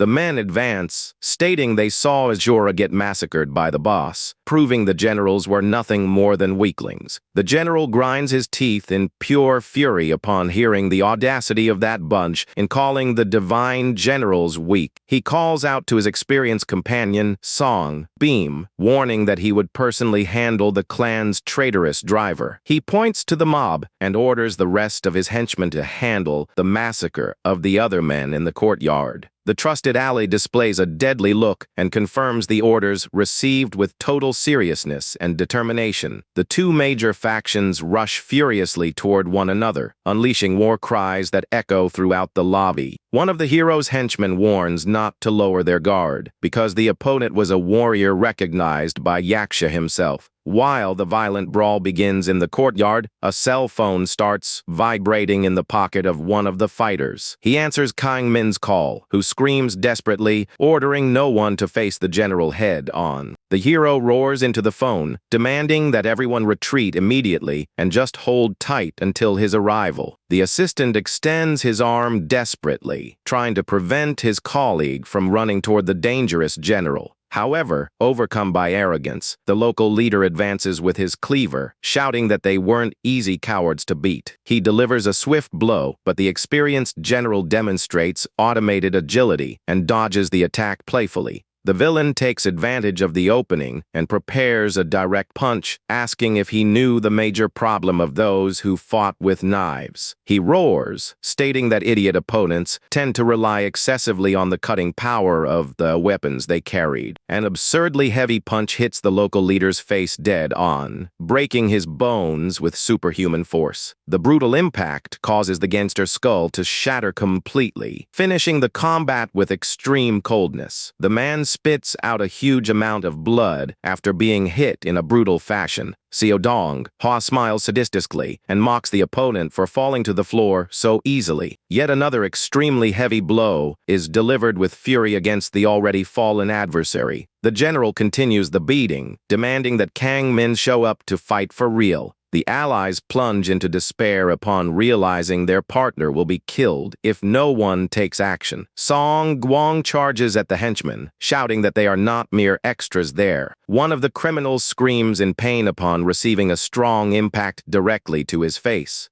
The opponent dodges with ease and mocks Song Guang's clumsy posture. The local leader lets out a groan of agony upon being hit by a swift counterattack. A brutal blow hits Song, Guang's nose dead, on causing a lot of blood to gush. The assassin boasts, stating that the elite henchmen are on a totally different level. The bald big guy roars in pure pain and frustration, trying to resist the relentless attack. Even quite wounded, Song Guang tries to grab the enemy's arm to retaliate. The opponent dodges with agility and grabs the leader's head with extreme violence. Song Guang lets out a deafening roar of pain as his face is crushed without any mercy. The local gang leader collapses, defeated onto the asphalt, right beside the opponent's boots. One of Kang Min's allies is hit by a violent kick and realizes the high level of the rivals. The boy tries to defend himself using his arms, but the force of the blow is totally crushing. The warrior is brutally hurled against the stone floor, suffering an immediate knockout. Another companion tries to resist with a bloody face and clenched fists. He receives a devastating punch that caves in his face and drops him instantly. The ally screams desperately, knowing everyone will die if Kang Min doesn't return in time. Seo Dong Ho smashes another enemy's face into the floor, demanding they stop talking nonsense. The general continues beating the victim with fury, telling the insolent one to repeat what he said. Kang Min suddenly bursts in, shouting the rival's name with completely murderous fury. The young hero advances with absurd speed and attacks the henchman blocking the path. An extremely powerful punch hits Seo Dong Ho's face with devastating force. The general retreats staggering, but soon recovers his posture with a rather surprised look. Kang Min advances, delivering another blow and swearing the adversary won't leave there alive today. Demonstrating great reflexes, Seo Dong Ho manages to block the punch with his own forearm. The villain smiles sadistically, asking if the hero is scared for attacking with so much haste. Kang Min retorts with a powerful kick to the opponent's stomach, mocking his audacity. The general warns with disdain for the boy to keep his sanity if he doesn't want to get knocked out soon. The hero tries to land a rapid sequence, but the villain ducks and dodges with ease. Seo Dong Ho takes advantage of the opening and delivers a violent punch against the protagonist's body. The hero tries to retaliate in kind, but his attack is blocked masterfully by the rival. The general counterattacks with agility and strikes the boy's stomach, drawing a scream from him. Kang Min grinds his teeth, feeling the great pain of the blow, but refuses to retreat in the battle. The young hero fires a direct punch, focused on piercing his opponent's strong defense. The boy ends up getting hit in the face and spits a lot of blood due to the enemy's speed. A storm of blows strikes the hero, who struggles with difficulty to defend himself in the rain. The protagonist is left confused upon realizing only he is accumulating severe damage in the duel. He tries to convince himself the rival is also at his limit and lands a glancing punch on him. Kang Min receives a brutal blow to the stomach and fears he is already falling into the adversary's rhythm. The hero feels as if an invisible force were dragging him straight to the ground. Feeling of pure despair takes over him, as if he were trapped in a dark swamp. The general mocks, saying the boy is the one who needs to keep his sanity, and lands a heavy punch. Kang Min lets out a scream of pure agony while blood pours intensely from his mouth. The villain grinds his teeth, displaying all his arrogance and physical superiority in the clash. Seo Dong Ho glares at him closely, asking mockingly if things didn't turn out the way he wanted. Yaksha shouts, recalling that 10 years ago he had crushed the adversary with his own fists. Seo Dong Ho starts laughing out loud, leaving the young hero intrigued and quite suspicious.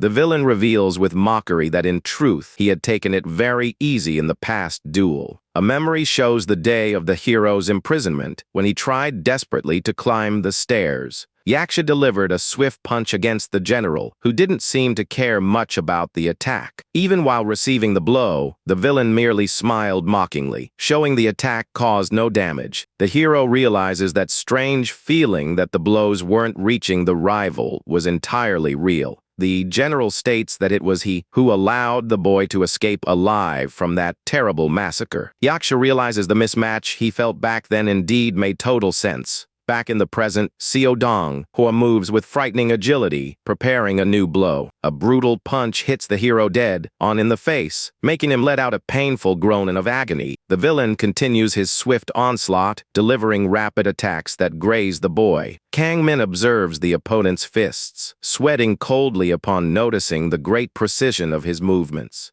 The young hero receives another heavy blow that knocks him backward into the middle of that grand hall. With a bruised face, the boy grinds his teeth in pure frustration at being unable to react. The general approaches, whispering darkly and asking if his memory had returned. Yaksha asks the reason he didn't fight seriously, and the rival says the other generals would have killed him. Seodong, who confesses he didn't want the young warrior's journey to end in such a tragic way. He smiles out of the corner of his mouth, calling the adversary a combat genius and comparing their abilities. The general reveals his real desire was to face the boy again after he got even stronger. Kang Min breaks into an insane smile upon realizing his opponent is a true battle maniac. The rival delivers a light provocative slap, saying the boy should at least thank him. The hero wipes the corner of his mouth, accepting the grand challenge with an extremely determined look. Without wasting any more time, the two monsters rush toward each other, ready for the true duel. The blows collide with absurd force, generating violent shock waves throughout the hall. The general demonstrates a perfect dodge, ducking at the exact moment to evade the hero's punch. Next, he counterattacks, hitting the boy dead on and drawing yet another groan of pain from him. Kang Min tries to connect a punch, but the opponent merely moves his head away with surgical precision. He realizes the rival dodges his fists by millimeters, showing the instinct of a true genius. The hero understands that this minimal accumulated differences, creating an impossible disadvantage to recover from. The youth tries to defend himself as best he can while the rival's relentless sequence of attacks continues. He decides he must risk his own life and take the hits if he wants to break the enemy's bones. The boy advances, focused on the basic rule of keeping himself close and his grand opponent far. He plants his feet firmly on the ground, searching for the ideal moment to initiate a decisive counterattack. Kang Min remembers that a foot is better than a fist, and a strong shoulder is even better than a kick. The hero focuses his gaze on the weak spot, knowing precise vision is the key to defeating the opponent. He uses his special technique, advancing straight into the blind spot to deliver an extremely lethal attack. The hero celebrates upon feeling he finally managed to break the feared general's perfect defense. However, the adversary reacts by surprise, landing a crushing punch directly into the boy's face. Yaksha retreats completely perplexed, not understanding how the rival dodged an attack in his blind spot. The general takes a firm step forward, demonstrating he still possesses total control over the combat. He advances and grabs the boy tightly, initiating an extremely violent close-quarters confrontation. The villain asks with a smile if the hero knows the reason he had few direct subordinates. The general's henchmen appear, beating the other gang members without any difficulty. He explains closely that only the strongest warriors manage to survive his cruel training. His strength is compared to a pack of wild wolves, where the weak have no chance at all. The general delivers a brutal knee strike, mocking the hero for thinking he could win the duel. He fires another punch, claiming to be very disappointed in the boy's weakness after 10 years. The impact rolls Kang Min's body violently against the floor, making the boy lose his strength. Seodong glares at him from above, demanding the hero at least try to show some decent reaction. A robotic metal hand grips the hero tightly, blocking his movement in the battle. The enemy general reveals that his bionic prosthesis is too strong to be broken by humans. Fallen to his knees, the injured subordinate begs the master to take advantage and crush the villain. Seodong grows very irritated by the henchman's intrusion and decides to shut him up on the spot. With a brutal kick, the general tears off his own ally's mechanical arm, generating a scream of pain. The suit-wearing villain glares at the man fallen on the floor with coldness and says he should just die there. He stomps with extreme violence on the henchman's face, making blood splash across the building's lobby. Kang Min explodes into pure fury and runs toward the opponent, yelling with hatred over the injured ally. Meanwhile, in the penitentiary, the janitors clean the old solitary cell where the hero used to live. One of the local guards stops working upon noticing a huge crater destroyed in the concrete wall. The rookie jailer is very confused and questions his colleague about the reason for that large hole. The experienced officer replies calmly that prisoner Kang Min was the sole author of that. The rookie doubts and asks if the boy hit a sledgehammer, but his colleague guarantees it was done with his bare hands. The young guard is left incredulous upon learning someone destroyed a concrete wall with naked fists. The veteran explains that the Avenger spent 10 long years locked inside that dark, solitary cell. The rookie wonders how he didn't go crazy, and his colleague reveals that in the beginning the boy acted like a madman. He reports that the prisoner howled like a wild beast every night, trying to break the door down. However, the veteran shares that after 3 years of isolation, the hero's behavior began to change. The boy stopped screaming and started punching the concrete wall repeatedly every single day of the week. Even with his hands bleeding, he kept striking day and night in what looked like an act of self-mutilation. Over time, the torn skin of his fists healed, creating calluses as extremely hard as stones. The rookie questions if such a feat is possible, and the colleague says it is something impossible for normal humans. He concludes by stating that for someone who endured 10 years in solitary, nothing in the world was truly impossible. Back to the brawl, the hero rushes forward while the villain mocks the attack, finding the assault foolish.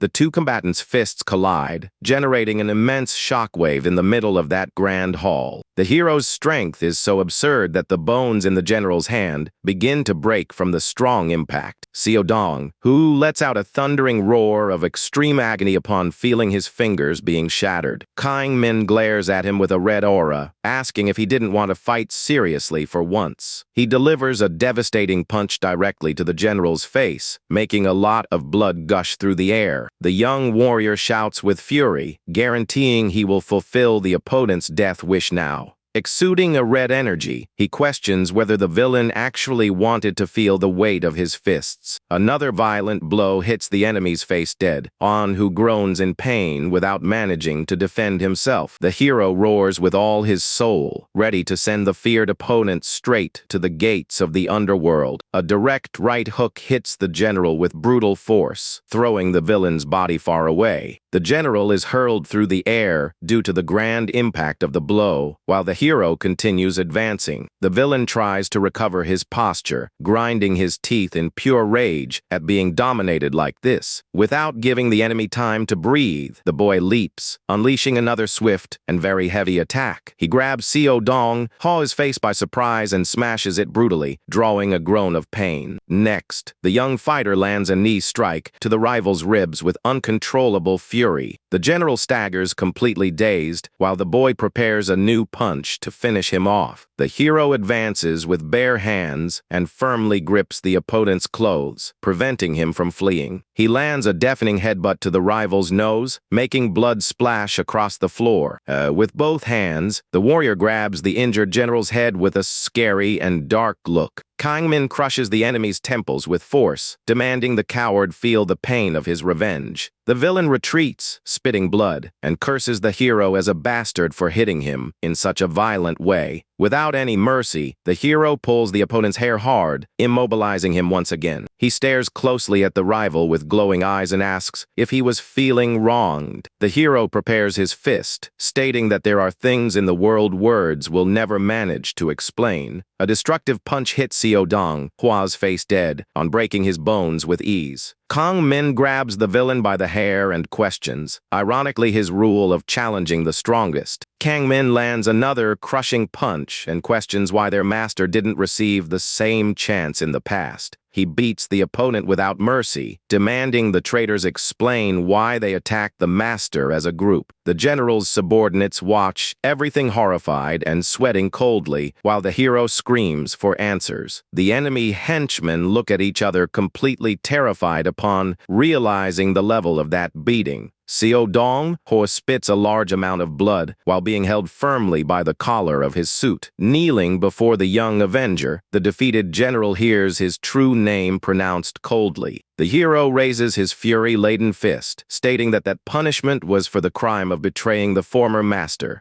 Without an ounce of mercy, the warrior announces that the final sentence for that betrayal would be death. A brutal blow hits Seo Dong, Ho's face dead on, making a lot of blood gush through the building's lobby. The general's lifeless body collapses onto the asphalt with his head completely crushed and forming a pool of blood. Completely exhausted, the boy rests his hands on his knees, breathing with extreme difficulty after the combat. The young victor stands tall over the rival's corpse, trying by any means to catch his breath. Suddenly, the enemy clan's surviving henchmen surround him with very dark and threatening looks. Kang Min breaks into a completely insane smile and mocks, noticing there were still enemies left for him to crush. The hero challenges the remaining group, shouting for them all to come at once, because he intended to finish the massacre. However, the subordinates' leader surprises the boy by stating nobody there was crazy enough to fight. He explains that none of them would ever manage to surpass the immense strength of the late General Seo Dong, Hwa.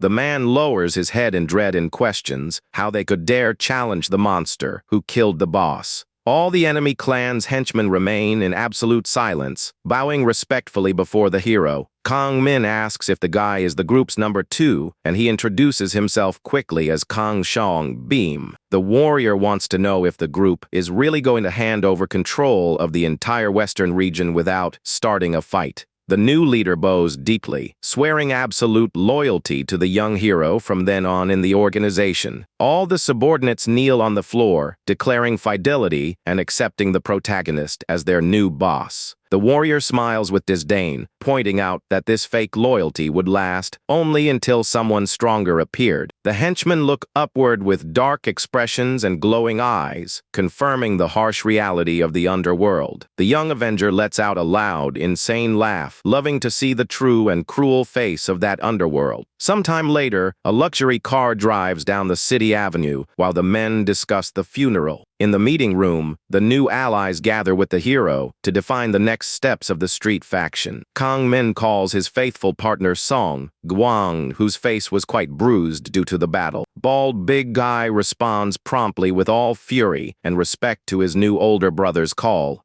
The protagonist advises his friend not to be sad, reminding him that a gangster's life was as short as a month's. The companion cries with emotion and wipes his bloody face, agreeing in silence with the leader's words. The hero asks if the late Ali Chung, Jill, had family and discovers his mother lived very far away. He listens to the information with a very thoughtful posture, planning what to do with the partner's relatives. Kang Min orders them to bring the elderly woman and guarantee her a generous monthly pension, regardless of the cost amount. The partner is deeply touched by the hero's great generosity and thanks him, crying with pure emotion. The warrior states with seriousness that from today on everyone there would share everything, even death itself. Everyone present bows deeply, swearing to give their own lives to pay for that immense honor. Kang Min maintains an extremely serious and dark look, knowing the real war was only just beginning. One of the allies worries about that night's funeral, fearing a surprise invasion by the enemy. The boy points to his own injury, stating that the Hagen clan wouldn't try anything so stupid right now. He explains the opponents are very busy trying to protect the central base from Mahorada's attacks. Kang Min asks if Detective Cha has already been discharged from the hospital, demonstrating concern for his colleague. The assistant replies that the policewoman is still hospitalized, but the surgery on her wound was a huge success. The warrior sighs in relief upon knowing the woman survived and prepares for the upcoming major battles. Far away in the bustling New York University region, people walk calmly along the sidewalks. A young man with colored hair walks beside a beautiful lady when a black car approaches by surprise. The bespectacled driver draws a pistol with a silencer and greets the young man with a malicious smile. A well-placed shot strikes the colored hair youth directly in the head, leaving the lady paralyzed in shock. The young woman lets out a deafening scream of pure terror upon seeing her partner brutally murdered right beside her. The young woman cries and screams in desperation on her knees on the sidewalk while the assassin's silhouette moves away. The immense building of the National Investigations headquarters appears completely silent under the dark sky. In his office, Commissioner Min Sung-hoon taps his fingers on the desk, thoughtful about the mission's direction. Suddenly, the officer's cell phone begins to vibrate on the desk, demanding his immediate attention. The commissioner answers the phone call with a very serious expression, wanting to know what it was about. The experienced policeman listens to the call's information, maintaining absolute and focused silence. He breaks into a broad smile and thanks FBI agent Michael for the excellent international partnership.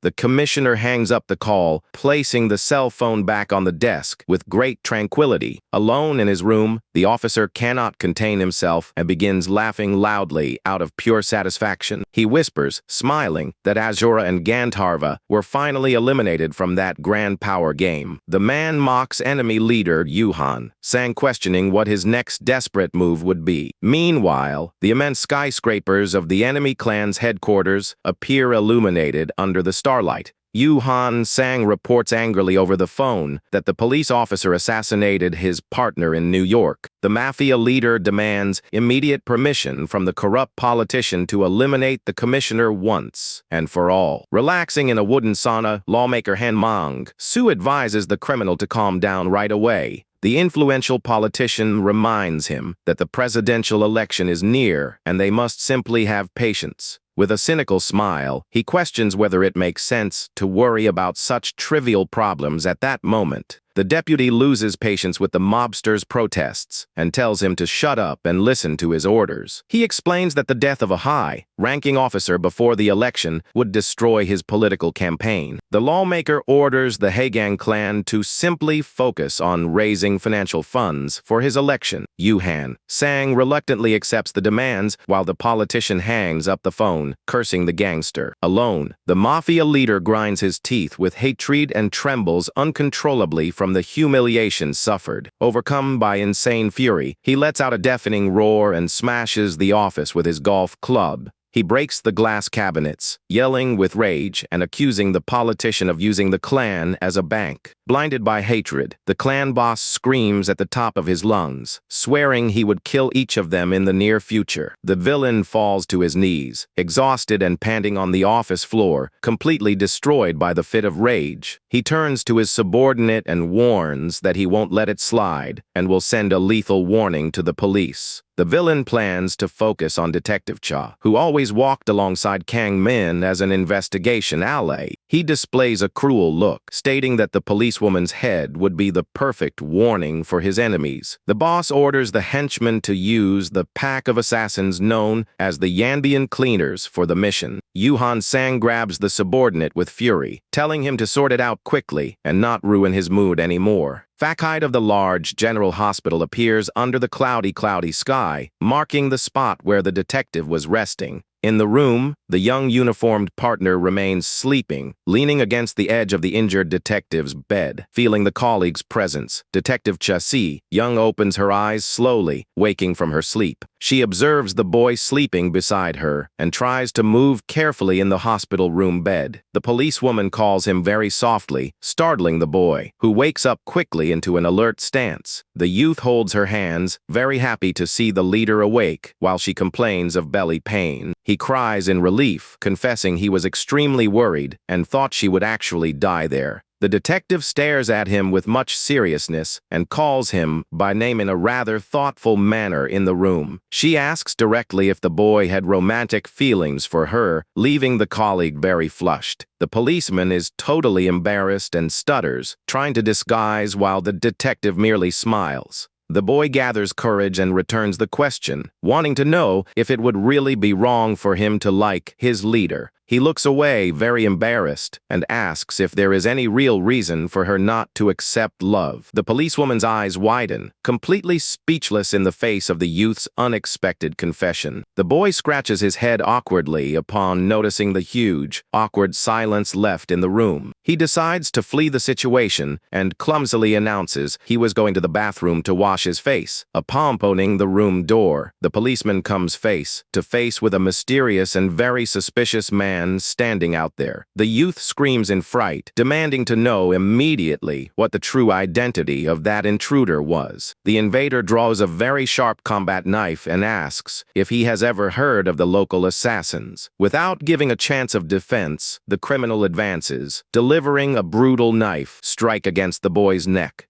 Detective Chia screams in desperation from her bed upon seeing her partner attacked by the assassin. The ambient henchmen rush down the hospital corridor, determined to finish the job quickly. The assassins invade the room, and the injured detective tries to back away in bed, pointing a finger angrily. One of the criminals grabs her by surprise and immobilizes her, cruelly demanding she die in silence. The detective struggles desperately on the floor while the attacker suffocates her with extreme physical violence. The criminal smiles sadistically and prepares a sharp knife to deliver the mercy blow. Suddenly, the sound of a gunshot echoes through the hospital room, surprising everyone. Heavily injured, partner Sang, Jin aims his pistol, trembling with pain, and demands they get their hands off the leader. The young policeman tries to keep his aim steady on the attacker while gathering his last physical strength. However, another assassin emerges from behind and brutally drives a dagger directly into the boy's back. The detective's eyes widen, and she lets out a deafening scream of despair upon seeing her friend struck. The young policeman falls strengthless to the room floor, forming a pool of blood beside the bed. Leader Nahan, Jun enters the room, complaining about the assassin's incompetence for taking so long. One of the henchmen goes back to holding and torturing the injured detective, while she coughs and groans in pure agony. Suddenly, young Avenger Kangmin appears at the room door, exuding a frightening, murderous fury. One of the henchmen leaps toward the intruder, holding a knife and mocking upon finding the feared Yaksha. Demonstrating inhuman reflexes, the protagonist ducks, easily dodging the enemy's blade, reacts immediately by delivering an absurdly heavy punch that breaks the attacker's jaw in midair. The other criminals retreat in terror upon feeling the immense destructive force of the Avenger's fist. In panic, the henchman holding the detective orders desperately for the others to defeat the young hero. An assassin runs furiously toward the protagonist, swearing to cut his throat in battle. The hero receives a glancing cut to the chest, but maintains his combat posture with total coldness.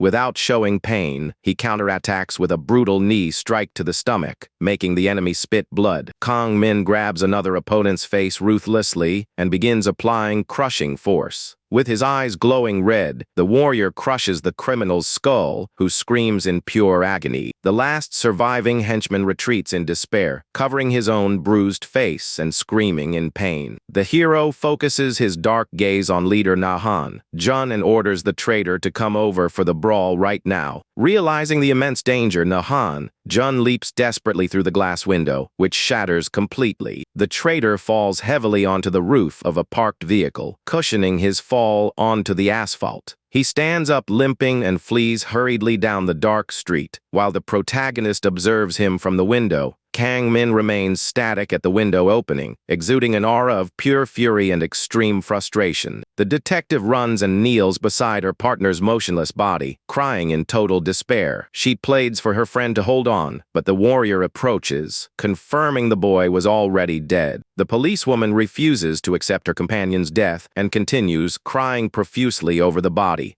The boy holds her firmly, warning that lamenting the loss wouldn't bring the young policeman's life back. Completely out of her mind, the woman grabs the hero's collar and accuses him of being the sole culprit behind the tragedy. She screams that her life was destroyed the moment she got involved with his bloody revenge. Tears stream down the policewoman's bloody face as she continues sobbing and blaming the warrior. Kang Min hugs her affectionately and reveals he spent the last 10 years of his life in total darkness. He confesses very kindly that the detective was the only point of light he managed to see. The policewoman is left paralyzed upon hearing that deep and sincere confession coming from that monster. The hero glares at her with determination, demanding she survive by any means in the middle of that war. Some time passes, and the scene shows the silent facade of the General Hospital morgue under daylight. A black board displays a message offering final condolences to the young and beloved fallen policeman. The street gang's new allies stand in respectful silence, paying their respects. In the funeral hall, dozens of men in black suits are gathered around the establishment's tables. Bald big guy Joe Song Guang drinks his cup with a very serious and thoughtful expression in the room. He stands up quickly and adjusts his suit upon noticing the approach of an important presence. The alley bows respectfully, welcoming the young hero who had just entered the hall. All faction members lower their heads in unison, swearing absolute loyalty to their new commander. The funeral portrait of late ally Chung, Jill displays a smile that will now remain only in the group's memory. Kang Min stands in a black suit before the altar with an expression of extreme seriousness and grief. The young warrior kneels respectfully, paying his final respects to the friend who departed early. He stands up in silence while the other henchmen observe him, awaiting the new commander's orders.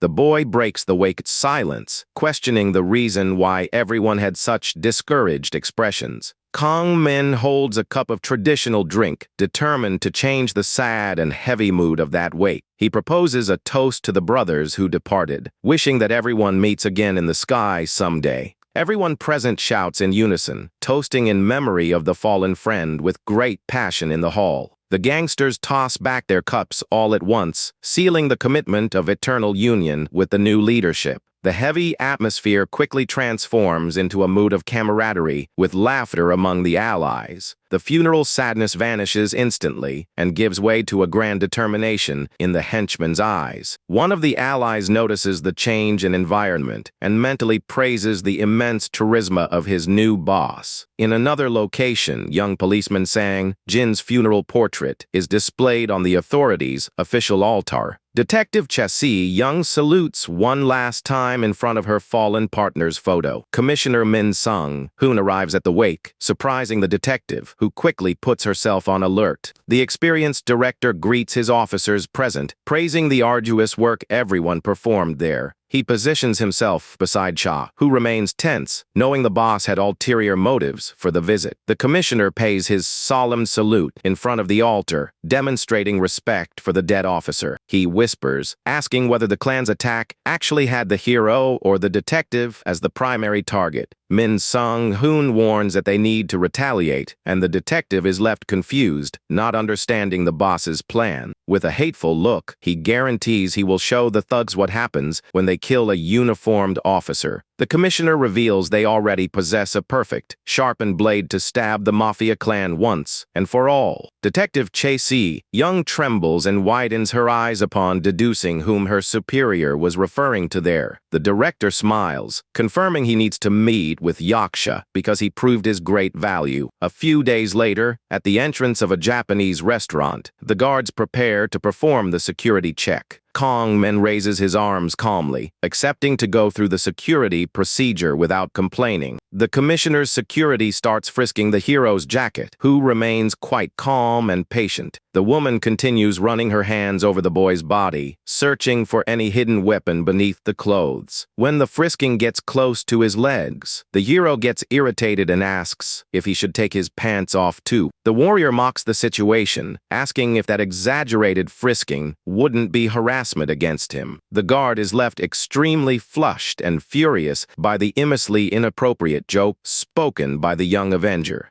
She pushes him angrily into the restaurant, telling the boy to shut up while he laughs. Kang Min enters the establishment, walking calmly and observing the discreet environment of the place. The boy approaches the reserved table where Commissioner Min Sung Hoon awaited him with arms crossed. He slides the door open and enters the private room, glaring at the man who ordered his release from that prison. A memory from 10 years ago shows leader Yuhan Sang begging for a truce at the top of the staircase. The traitor begged desperately to settle everything through talk, while the youth raised his fist with fury. Kang Min screamed with hatred, determined to rip the head off his master's assassin at that moment. He displayed a totally demonic look that proved his thirst for revenge had no limits. Suddenly, Commissioner Min Sung Hoon appeared, pointing his pistol and shooting at the boy. The uniformed policeman panted in fright at the boy's strength after having shot him in the back on the stairs. Back in the present, the warrior remains standing, glaring at the man who destroyed his revenge in the past.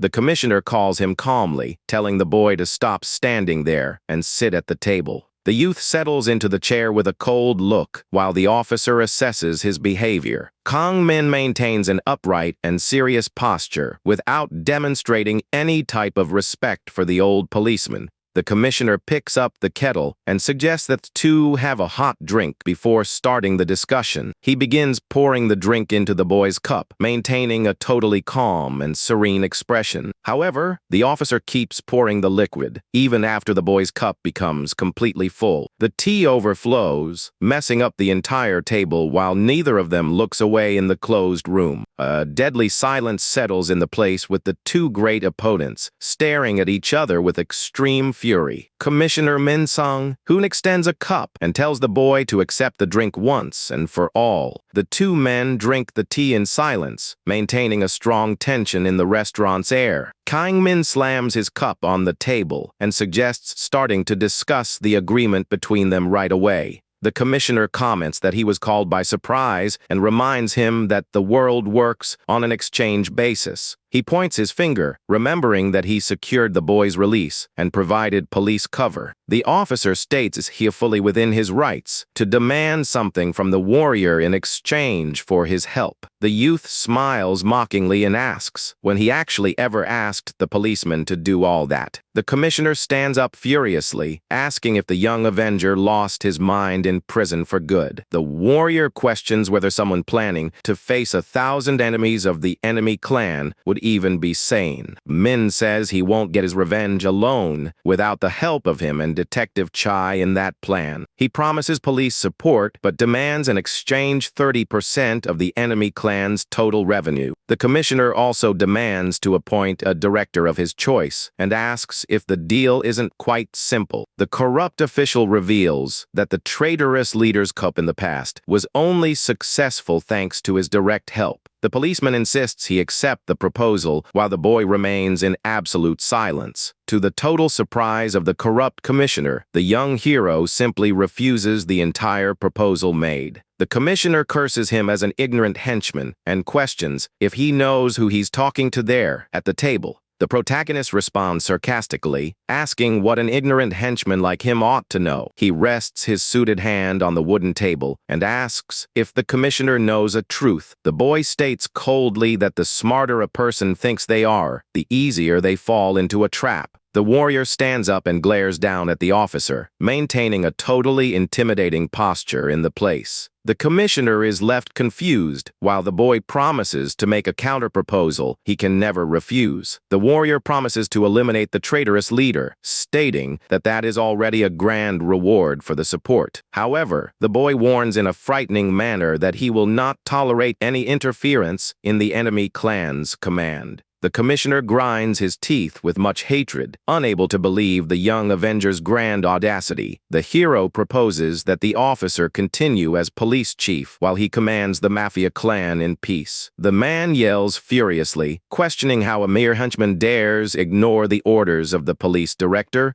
The commissioner shouts that he won't last without his protection, but the boy mocks about who will actually suffer more. The corrupt official freezes in complete shock upon hearing the dangerous young warrior's insinuation there. The boy steps closer, whispering and asking if the traitorous leader would forgive the commissioner's secret betrayal. The hero states with absolute certainty that he will remove the biggest and most dangerous obstacle from the commissioner's path. The officer sweats coldly, realizing in fright that the boy is just as treacherous and smart as the traitorous leader himself. He clenches his teeth, understanding perfectly the real reason Detective Chow was so afraid of this warrior. The man assesses him as a monster possessing the traitor's cunning combined with his former master's grand charisma. He drums his fingers on the table, worried about the fact that that bastard knew all his weaknesses. The commissioner hesitates whether to eliminate the boy now or wait for him to destroy the enemy leader first. Without giving any more answers, the young avenger walks with calm steps out of that private meeting room. The boy approaches the Japanese food counter, observing the chef chef working silently. The hero extends his hand by surprise and asks to taste a delicious piece of sushi directly from the counter. The Japanese chef is left completely unresponsive and confused, not understanding that unusual request there. The warrior loses his patience and shouts in a threatening manner, demanding they hand him a sushi right away. The employee begins to tremble with dread and quickly pairs the food with a lot of fear of irritating the boy. The boy opens his mouth and savors the delicious piece of fresh fatty tuna prepared by the startled chef. The hero walks away chewing happily and praises the flavor, stating that fatty tuna is by far the best. Suddenly, Detective Chassis Young emerges at the restaurant entrance with her guards and questions him with seriousness. The boy smiles and explains he heard the place was famous for its sushi and decided to try a piece. Suddenly, the detective advances and grabs the boy's pants by surprise in the middle of the silent restaurant. She turns extremely red upon realizing where she touched, and the boy jokes, telling her to look for a club. The detective screams, completely embarrassed, and apologizes, claiming she was mistaken when frisking the warrior. The boy merely shakes his head, asking her to get out of his way and not bother him with her nonsense.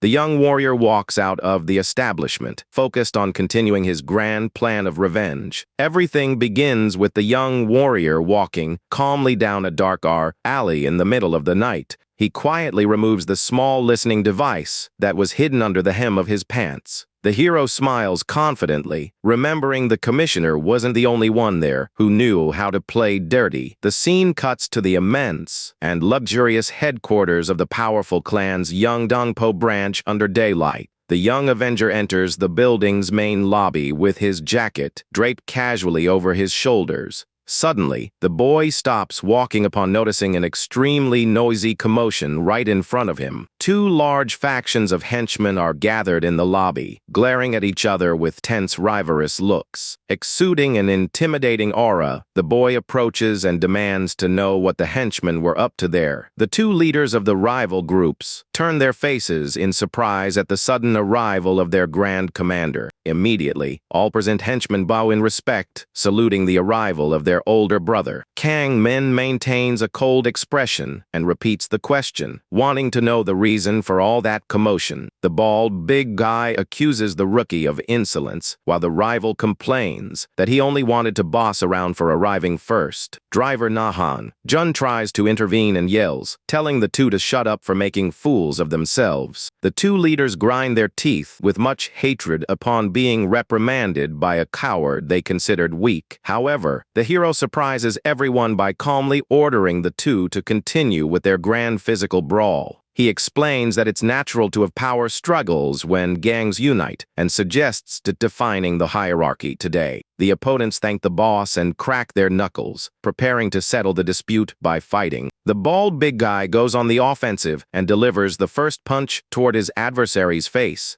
The two combatants hit each other at the same time with absurdly violent blows directly to both of their faces. They trade heavy punches to the belly and chest, drawing groans of pain as the fight turns more violent. The rookie yells that he'll show who's actually in charge there, while the bald guy replies he had been looking forward to it. The members of the two rival gangs watch the violent physical combat while maintaining an extreme tension posture. The henchmen begin provoking one another, trading heavy insults and demanding the rival lower his eyes. The young hero loses patience and yells, ordering all subordinates to join the brawl all at once. Without hesitating, the two major factions rush furiously toward one another, unleashing war cries in the lobby. The lobby transforms into a true brawling arena with dozens of henchmen trading violent blows. One of the fighters is knocked out and falls heavily to the wooden floor, leaving the driver quite shocked. The henchman mounts the fallen adversary, delivering brutal punches and shouting for him to pick a better target. The gangster beats the rival without mercy while the suit-wearing driver wonders in horror if they lost their minds. Suddenly, Nahan Jun hears his name called by the young Avenger and turns around, startled by the call. The hero glares at him mockingly and asks if he's satisfied staying at the lowest level of that organization. Overcome by pride, the driver decides to prove his worth and leaps, unleashing a flying kick against an adversary. He lands a violent punch, shouting that he is indeed the second in command of that new criminal organization. The young warrior observes all that grand brawl with a quite calm and thoughtful posture regarding the group. His team partner approaches and warns, worriedly, that the combat's tempers are getting way too heated. The ally suggests stopping the fight before anyone dies, but the hero retorts that that would merely be play. The boy questions him, and the hero reveals that the remaining divine generals will be fully prepared for his arrival. The hero knows the real war will start now, and that his group is still just a union of disorganized gangs. The hero states that for them to truly unite and act as one, establishing a hierarchy is priority. The protagonist concludes by saying the next few days will be the last chance to organize the group's entire structure. The bald big guy spits a large amount of blood, feeling the weight and immense strength of the opponent's attack. Overcome by fury, he roars like a wild beast and prepares a devastating blow to try and turn the fight around. A brutal punch hits his rival's face dead, making blood splash intensely across the lobby floor. He grabs the injured opponent by the collar and asks if he finally understood who was in charge there. However, the rival demonstrates unshakable endurance and surprises the bald big eye with an unexpected reaction. With the swift movement, the opponent grabs the bald giant and hurls him violently against the wooden floor. The rookie falls to his knees, quite panting, while the big guy states that that is precisely the reality there. The bald man sinks his teeth into the opponent's shoulder, who screams in pure agony, sealing the end of that violent battle once and for all.